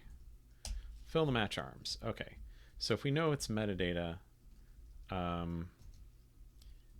we are going to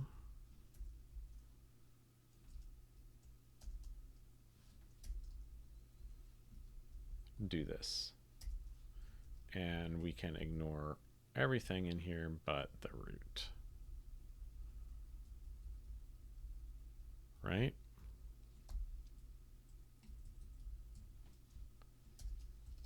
Okay. And then if it's a btree page, I think we need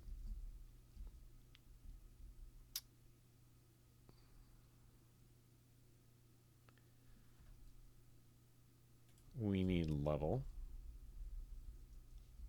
for now.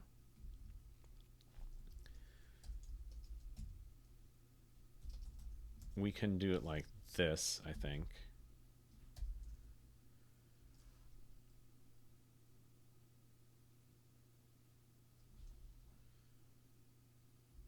And we just do nothing. Otherwise, so like this is the same as is leaf, right? Is leaf.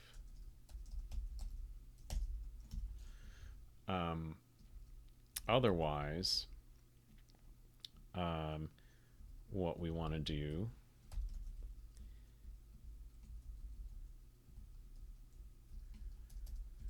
is we want to read the first entry from that page. Okay, so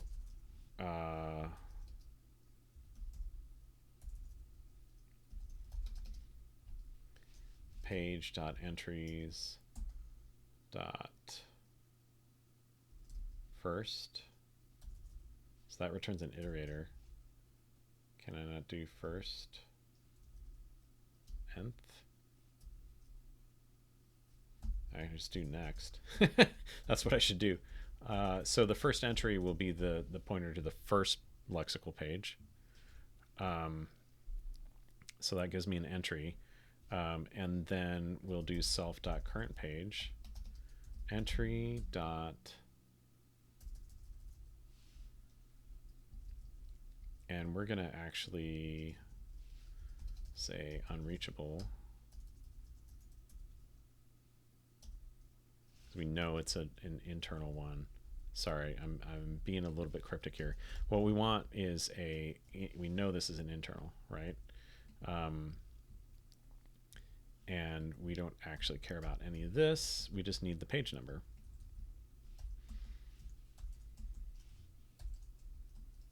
Come on. Dot, not comma. Okay, so we'll say page no as usize. And then we'll recurse. Move to leaf. Now that we've got this, we can probably do something more like loop. And then we can choose not to do this. That's probably better. And here we just do return or break.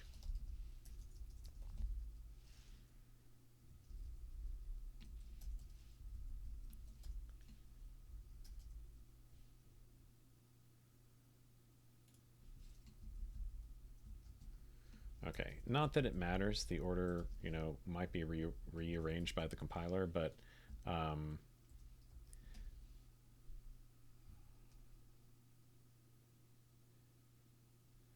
so now what we need to do is in here, we'll do it inside the loop. That way,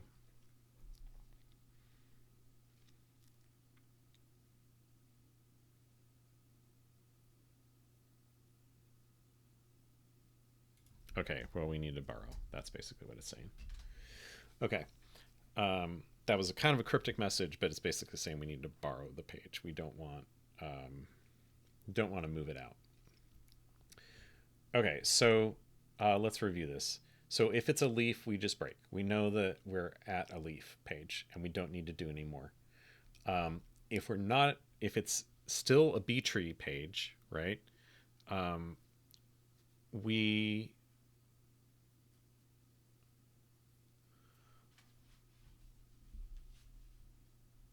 need to find the first entry in that page, which should be an internal entry, right? That's why I have this else unreachable here on the match, and get the page number out of there. And that's the first page. So it's like, imagine, a regular binary tree. This is a B tree, not the same, but a regular binary tree. If you wanted to do a depth first or if you just wanted to get all of the leaf nodes, in this case, you can't have, like in a B tree, all the leaf nodes are at the same level. It only grows levels internally. So, sort of at the bottom. Hey, thanks, Chris. Glad you could join us toward the end of this. So we know if we're at the bottom, we can just walk straight across all of those pages. And anything internal, we need to keep going until we hit level 1. So we just take the leftmost, the lexical least of every page, the lexical least entry of every internal page going down to the leaf.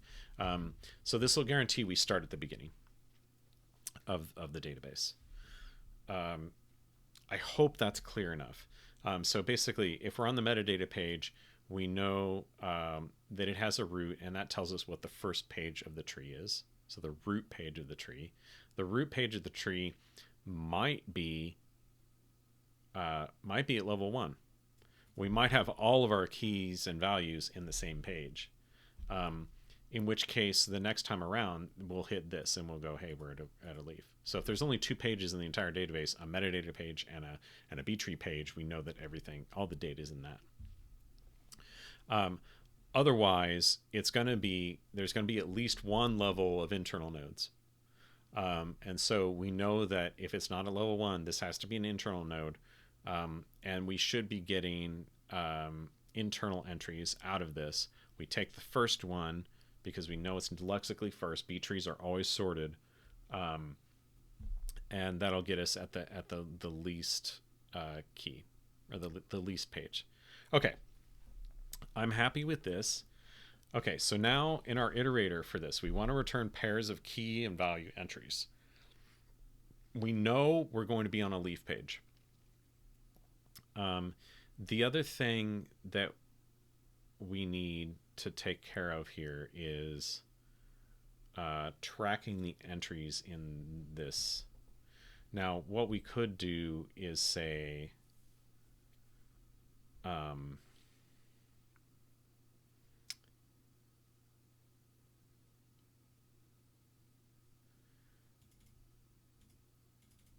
we could do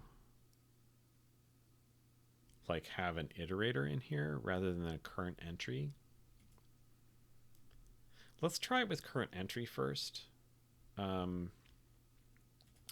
So we're at a leaf page.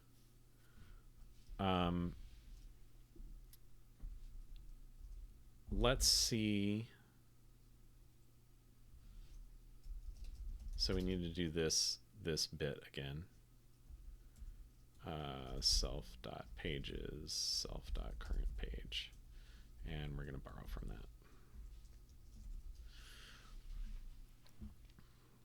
that. Okay.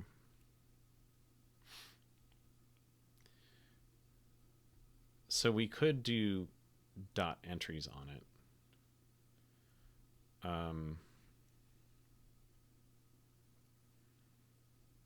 The other option is that we could have an iterator here which just iterates over entries.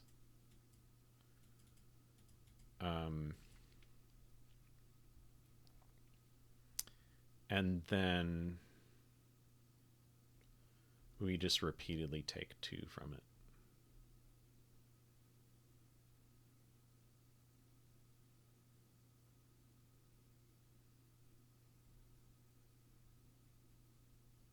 Let me think about that. Okay, so yeah, let's do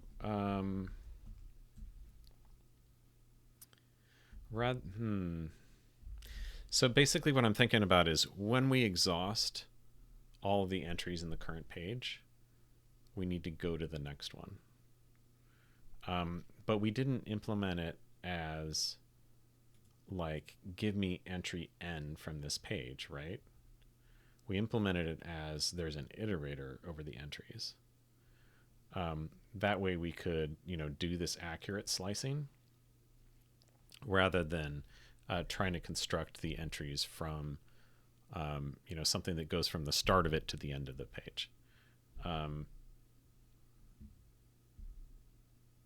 So that's kind of interesting. Um,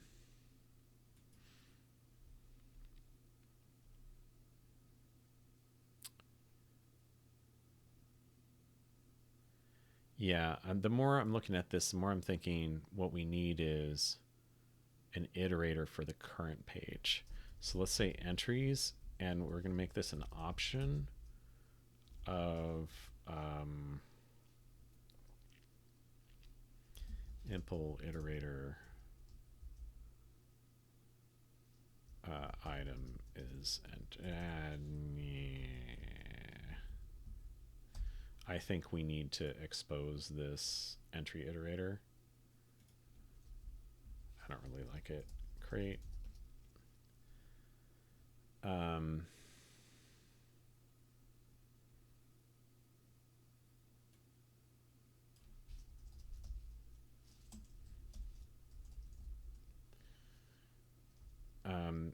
Yeah, like this is, again, this is not a public API. So maybe I shouldn't be so concerned about this right now. I kind of don't like going, hey, you know, having this type exposed. But we can do this. And help me, Rust Analyzer, import that. Okay. So here we can do entries, none, initially.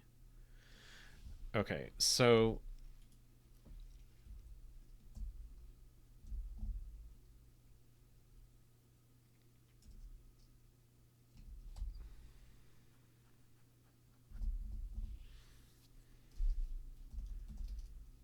let's do self.entries. If there's still can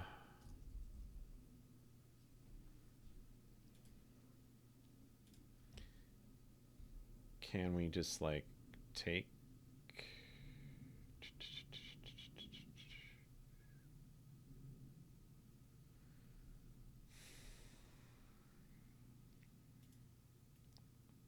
nightly? That's fun. Okay.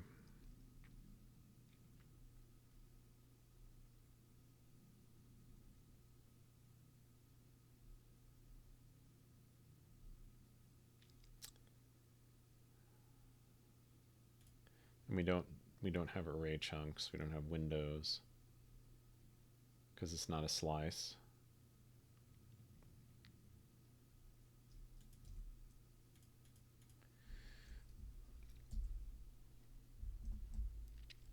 What we could do, bear with me here.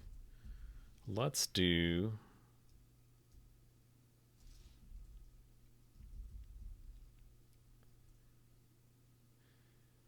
okay. What we want to try is let's first do the bail condition. So if we know, we need to think about, are we at the last page? Can we get another entry from the current page? So let's try to get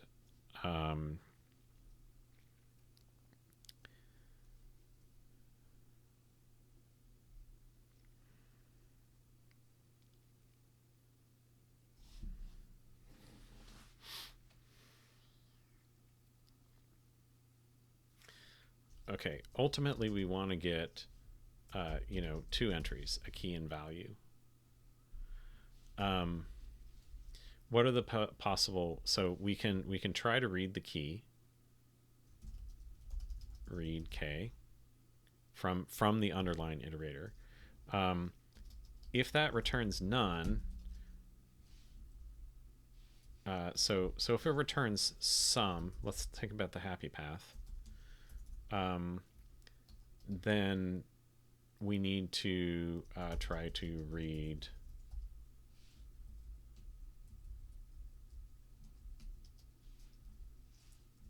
if that gives some, then we need to try to read value. If that returns sum, then we're good. Then we return the pair. Return sum k value, right? So, okay, to me that says something like I should do try to read twice and zip them.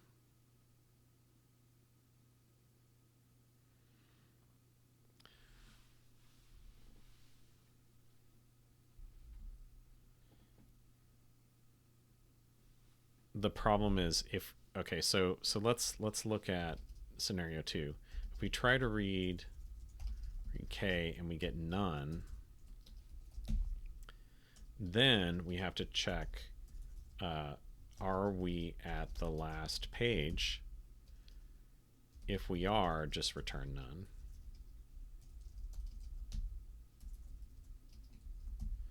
If we aren't,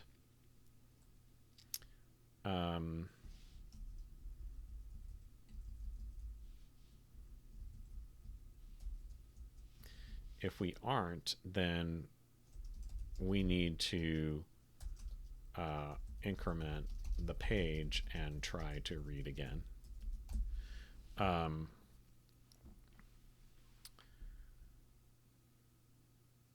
Not increment the page, but move to the next page.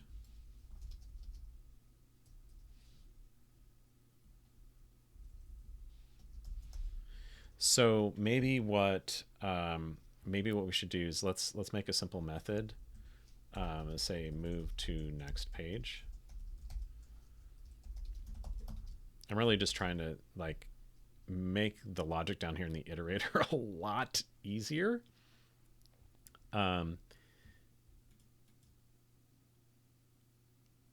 Okay, so what we're going to do is get the current page.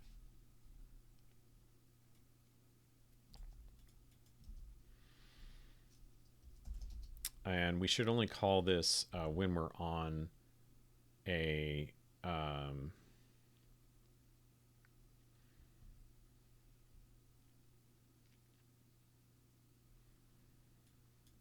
when we're on a leaf page.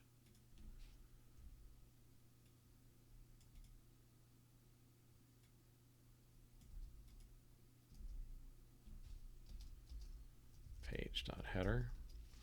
And we need out of there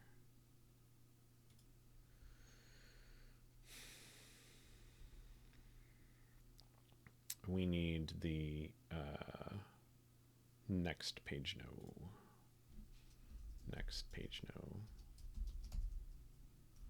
else unreachable. Okay, so then if next page no is not 0, well, let's handle the case where it is 0. This means we're at the end, and so we need to say self dot entries is none.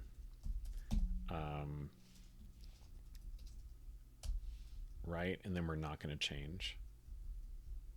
Otherwise, we're going to say self dot current page is next page no as usize, and self dot entries is going to be pages self dot current page entries. So then we've got an iterator in it's actually going to be sum, right? So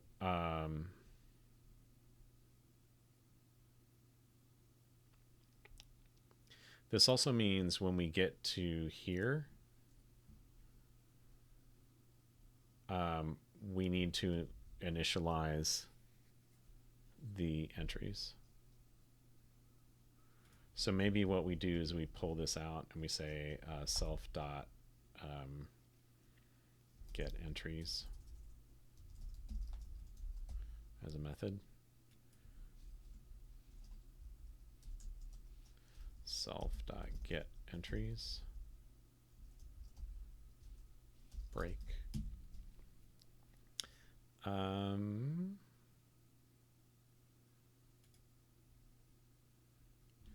Okay. Get entries. Mute self. Okay, so this is, what's wrong there? We have lifetime problems. Okay.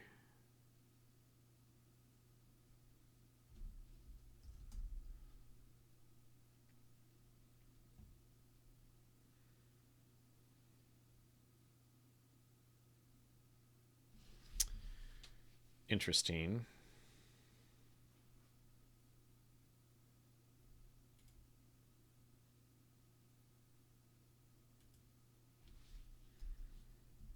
Do I just need parens around it? I didn't think I needed that.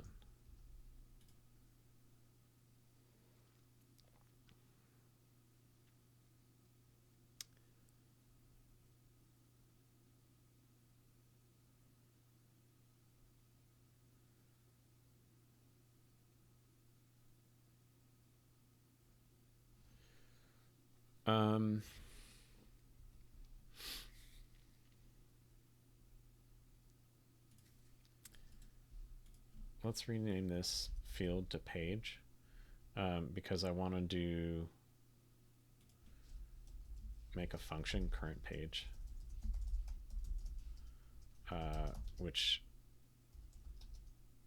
is going to return a page A.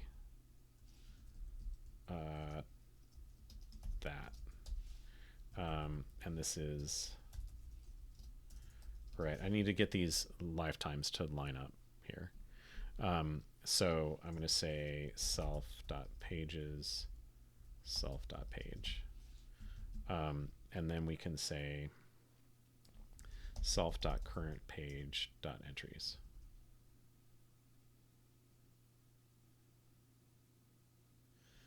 Cannot assign to self.entries because it is borrowed. Is this like aliasing problem? Is that entries comes from, it borrows from page?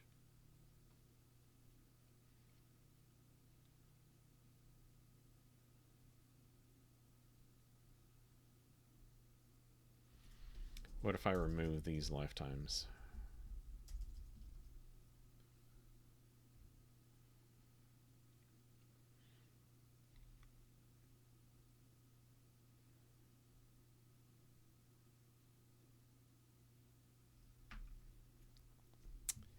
Yeah, I think with the way I structured this, with entries being a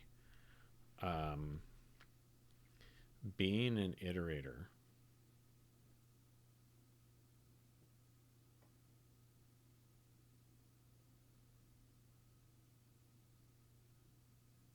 yeah, it's about, yeah, okay. And here, no, so now it's like this doesn't live long enough because we don't know what the lifetime of that is. And now, oops.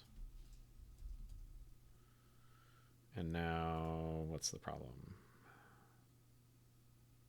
Yeah, okay. So,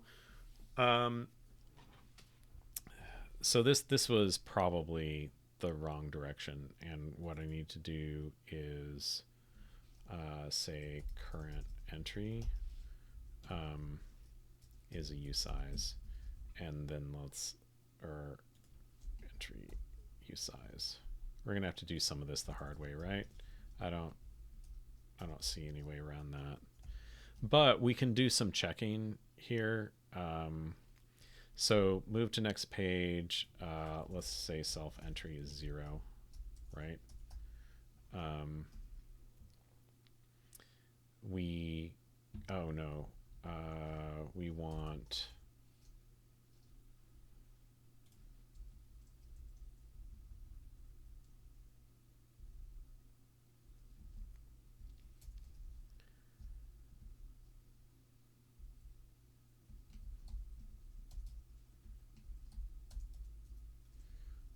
self.entry is 0. Okay, so if we're on the last page, we just don't do anything.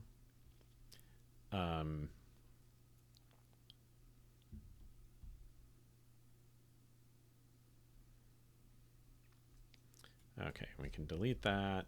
This current page thing I think might be useful. So we can do it here. Instead, we can say self.current page. All right. Is there anywhere else that we were doing that?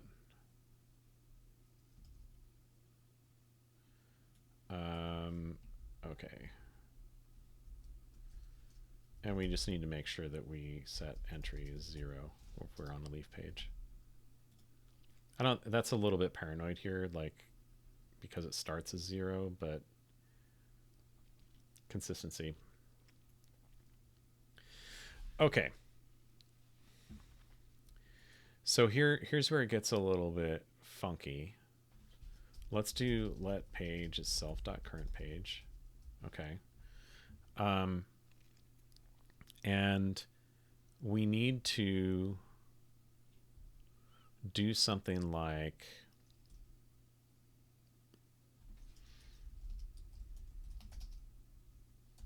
page.entries, and we need to skip self.entry, right? Okay, so now unfortunately we've done like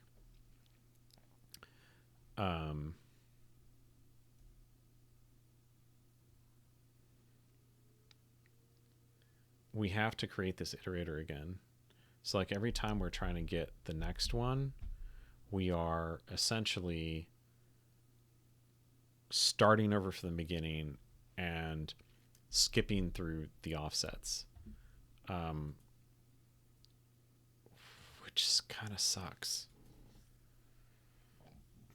And I honestly wish I had done this slightly differently, such that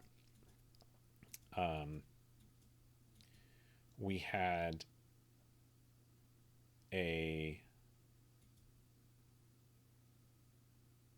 we had two paths at least. Give me entry n in this page, or loop through all of the entries. And maybe what we should do is have one that doesn't do this, right?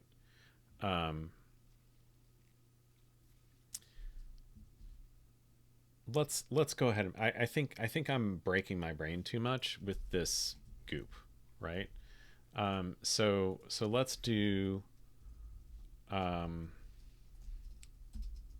get entry, which takes self and index usize and returns an option of an entry A, right? And here we can do some bounds checking and whatnot that we need to do. And I should maybe revert this to impl iterator, and we don't have to expose that, but we can deal with that in a minute. Okay. So here we can go.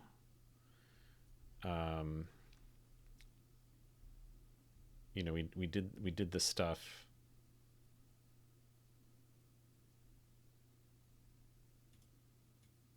We can do this. We need this in here, right? Because if it's a metadata page, there's no entries.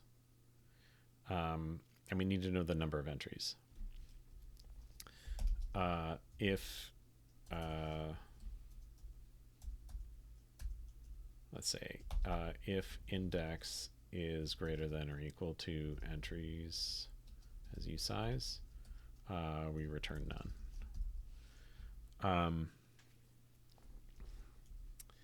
Otherwise, we need to do this logic, right? So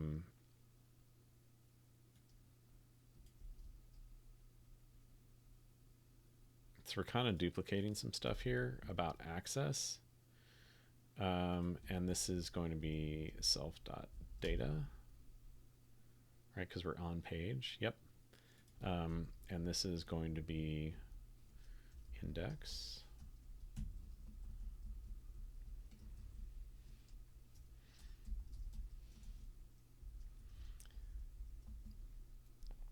Okay. So now we're getting the individual one. And then we need to do this stuff, except for not dealing with the iterator goop.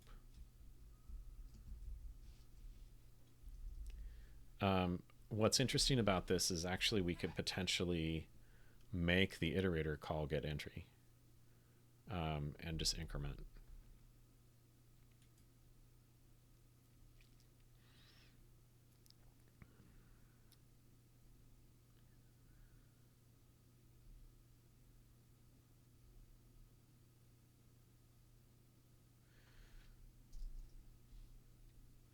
Now,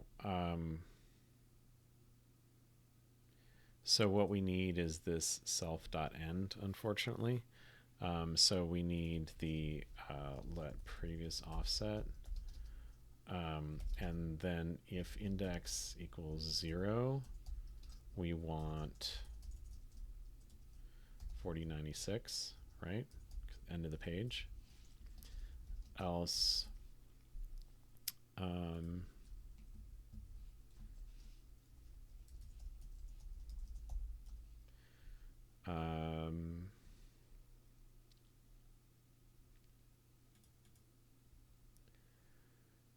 I'm feeling the need to extract this into a function.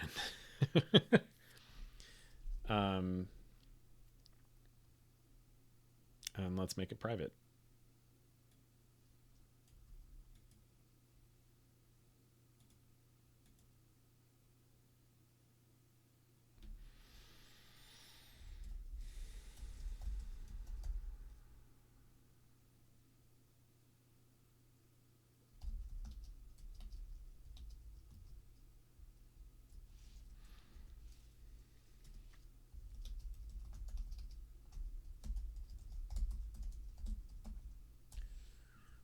Okay, we are finding all sorts of ways to refactor. Like we're, hitting the growing pains of this idea. So this is going to be internal, by the way. I don't know that it needs a. This is going to return a usize.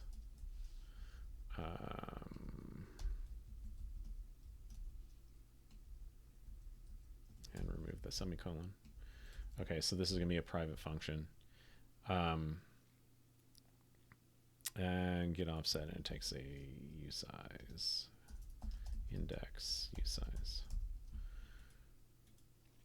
Okay, so we know that if the index is 0, the end is going to be there. Now we're getting like exact slicing on this like individual entry access. Okay, so it's just self.data. Mess that up. Okay.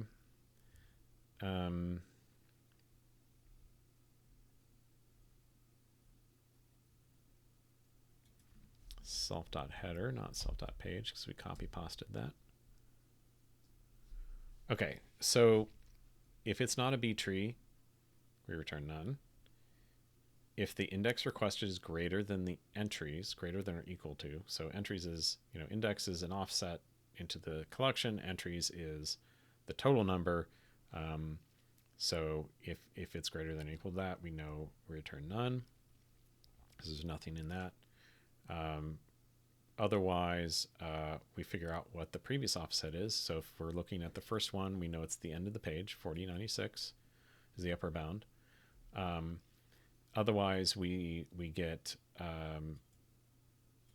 the offset for the previous entry, right? Thanks for coming, Isaac. Good to see you. Okay. So then we get the start offset of this entry. And then we're slicing the data buffer for this page. And then if we're on level 1, we know it's a key data. And so this is basically the same stuff as before.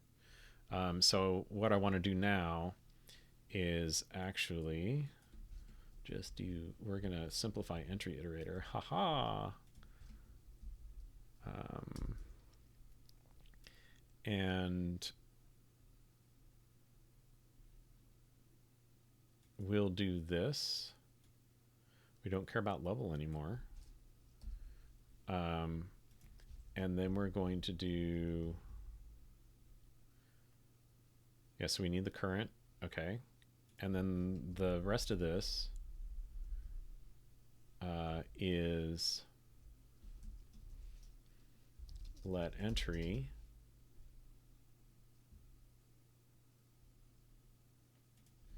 actually it doesn't really matter here. We can say let entry is self.page.get entry.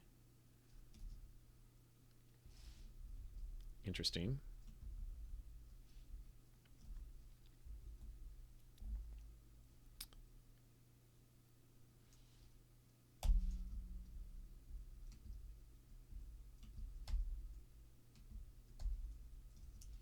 Entry.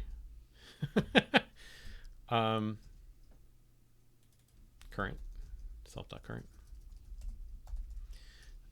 So this is a little bit pathological in that even if there's no more, if somebody is like manually calling next and ignoring the fact that we're returning none, we will continue to increment this.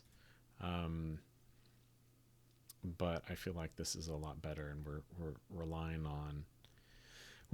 on the fact that the implementation for get me an entry out of this page is all in one place. That feels good. Our exact slicing thing is handled here.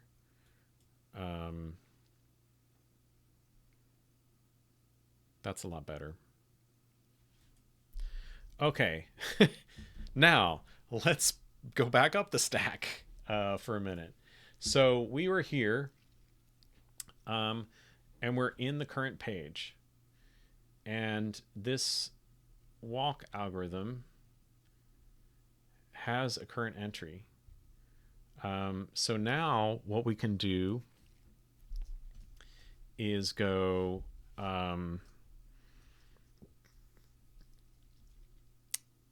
let's do page.getEntry self.entry page.getEntry self.entry +1. Okay, so this satisfies our get key and value, right? And if we get, now probably what we can do here instead,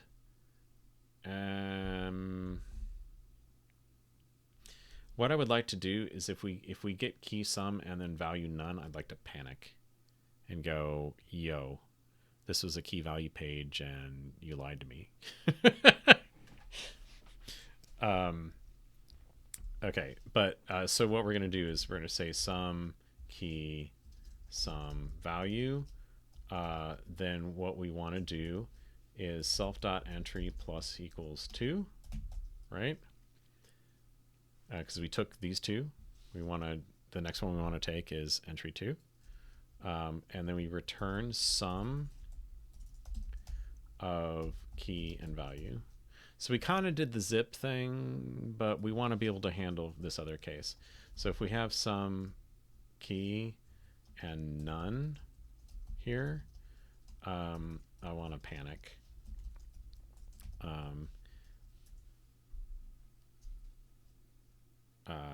So we'll say odd number of key value pairs, or odd number of key number of entries in page.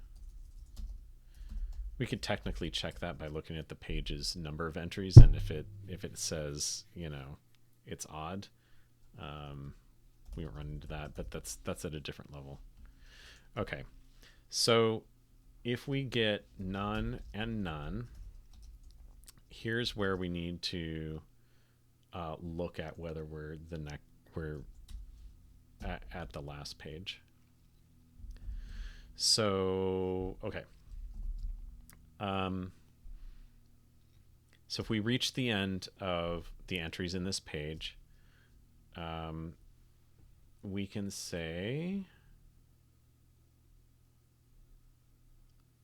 can we look at the page and go, let's make a new function. Haha, is last page.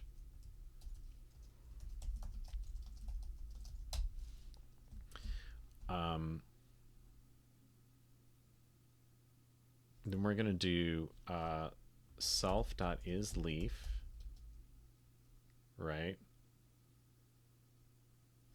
Actually, we can do something similar to what is in isLeaf, because we need to match on that anyway. And we say next page no is 0. Right, so level 1, the next page number is 0. Okay, so if we're at the last page, I wonder if we can put a condition here.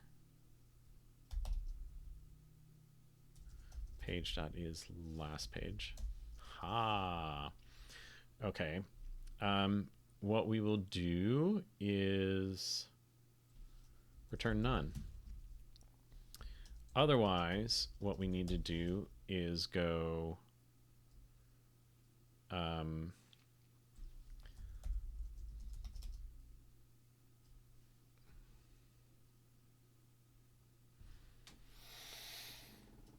another way to think about this is, rather than is this the last page, have a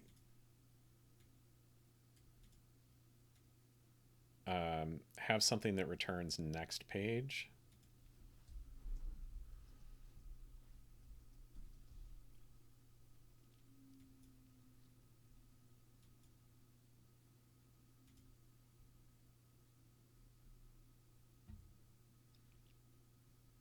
The main thing here is that we need to move to the next page and try to read again. So maybe what we do is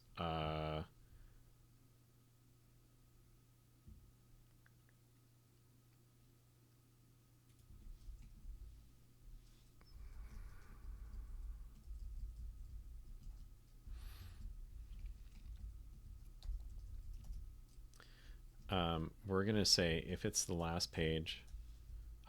I was trying to combine those conditions to make it flatter. I don't know that it matters at this point. Let's do, if it's not that, then we need to do self.page is page. We're going to have to do like next page. Unwrap, right?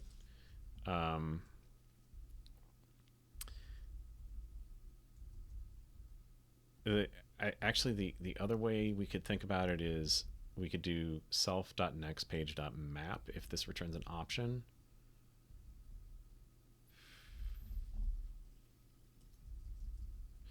The main problem I'm trying to overcome here is that we have all this stuff of like the page is a container for the header and the data, which is raw. And yeah, let's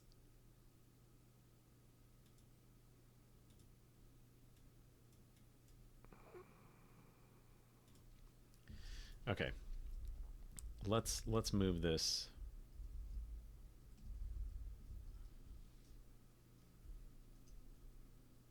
Let's move this a bit over into page.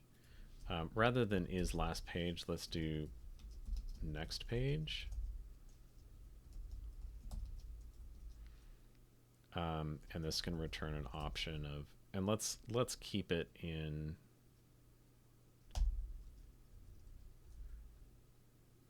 I think those are U32s. Yep, U32s. Next page, no. So what we need to do is here do if let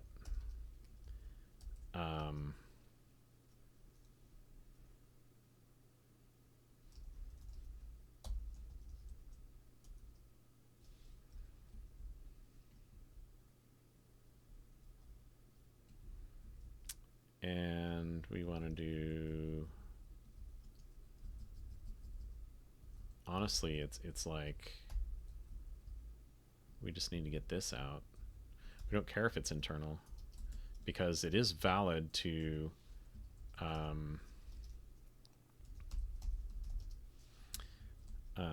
it is valid to walk across the internal nodes at the same level, right? So we don't actually care. I'm going to say next page number. And we'll return none here, and we're going to say if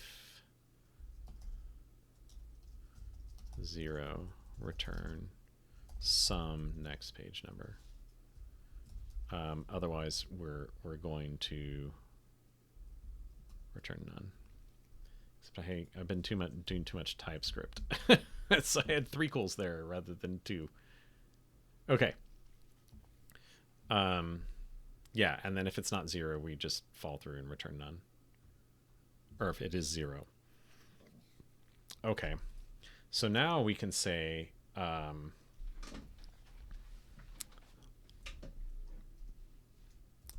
if let sum, and here we need to return sum. This is one thing I wasn't clear on here, is that like this none is the fall through. Next page dot next page number. Then we need to do self dot page. Whoa, not partition. Self dot page is next as usize, right? And then we return self dot next. This is just so we can get the next thing, and we need entry is 0. So we're resetting it and trying to do it again.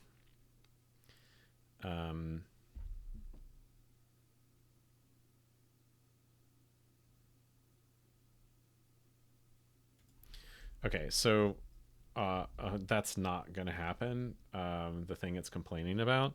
But I think what we want to do is make this the otherwise case.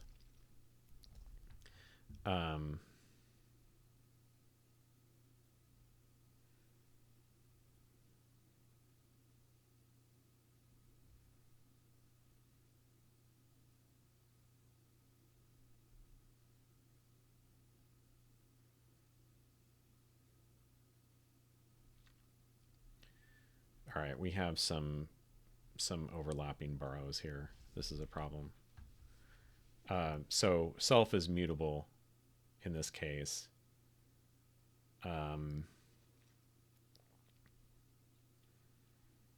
We're trying, so this is borrowing a page. I wonder if I just change, so yeah, this is a thing that we ran into earlier. Why don't I just remove this? We don't care what the lifetime of those things are.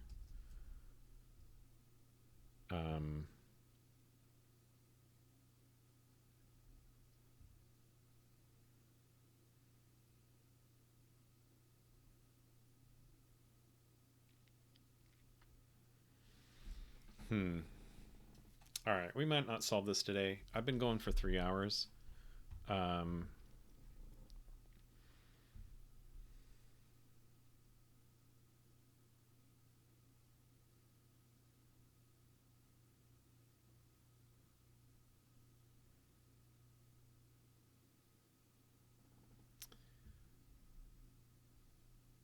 Yeah, the problem here is that it's borrowing. I honestly should just move this in. And yeah. So let's do. The problem is we have, I think the problem here is we've got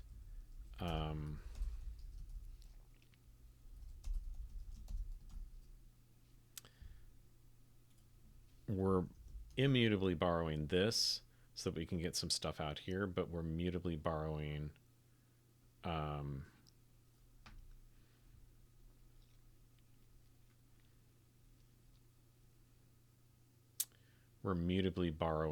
self.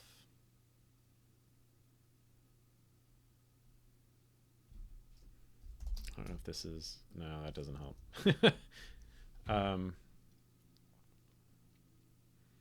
And now we're worried about it doesn't live long enough.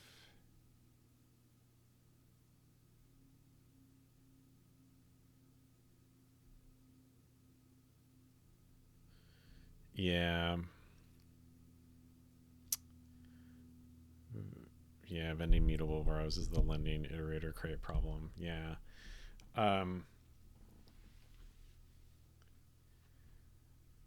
Yeah, and I think that, we aren't now. Okay, so what we could do instead, potentially, is instead of this being a vec, it could be a slice that we borrow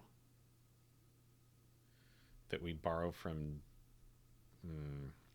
But then if we did if we did this, right, it's going to, we could create the collection here.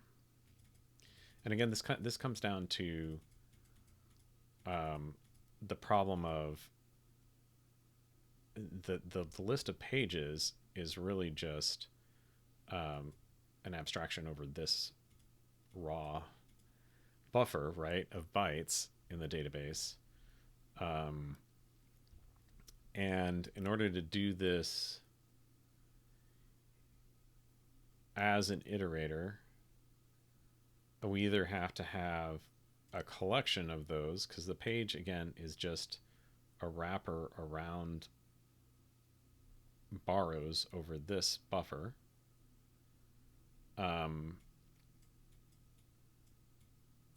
don't think this can be owned by this struct, but then again, we will be borrowing this struct mutably while trying to get immutable entries out of this, even if it's a slice. So I think we're probably just got ourselves in a pickle with this direction.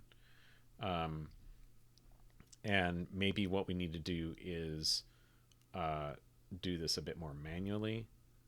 I don't know.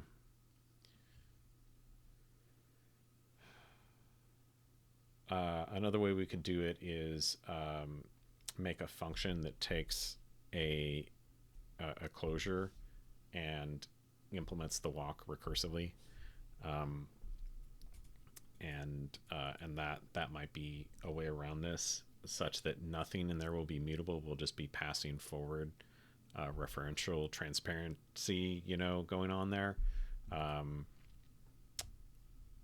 or only locally mutable variables. So like these this accounting for what we're traversing over is not part of the struct itself, but it's like only in the local scope. And we have like a while loop or something. Yeah, like the fact that this is being lazy, that the iterator is lazy here, is just causing us trouble when all that stuff we wanted to have is borrowed. So I think this is a good place to stop for today. We'll fix the bug next time. We'll probably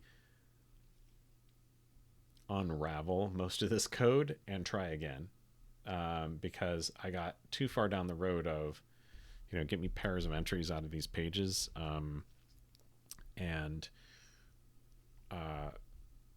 we couldn't use a contained iterator correctly. I mean, I guess we could have, but I don't know. It was just such a mess. So let's not. And we'll look at rethinking this next time. And thank you, as always, Chris, for your input. Love it. All right, and thank you everybody for sticking on for a long stream that we started early. And I'll see you next week. I hope it'll be Father's Day in the U.S. If you're in the U.S. Um, but that may change my plans. But otherwise, I'll see you next week. Thanks.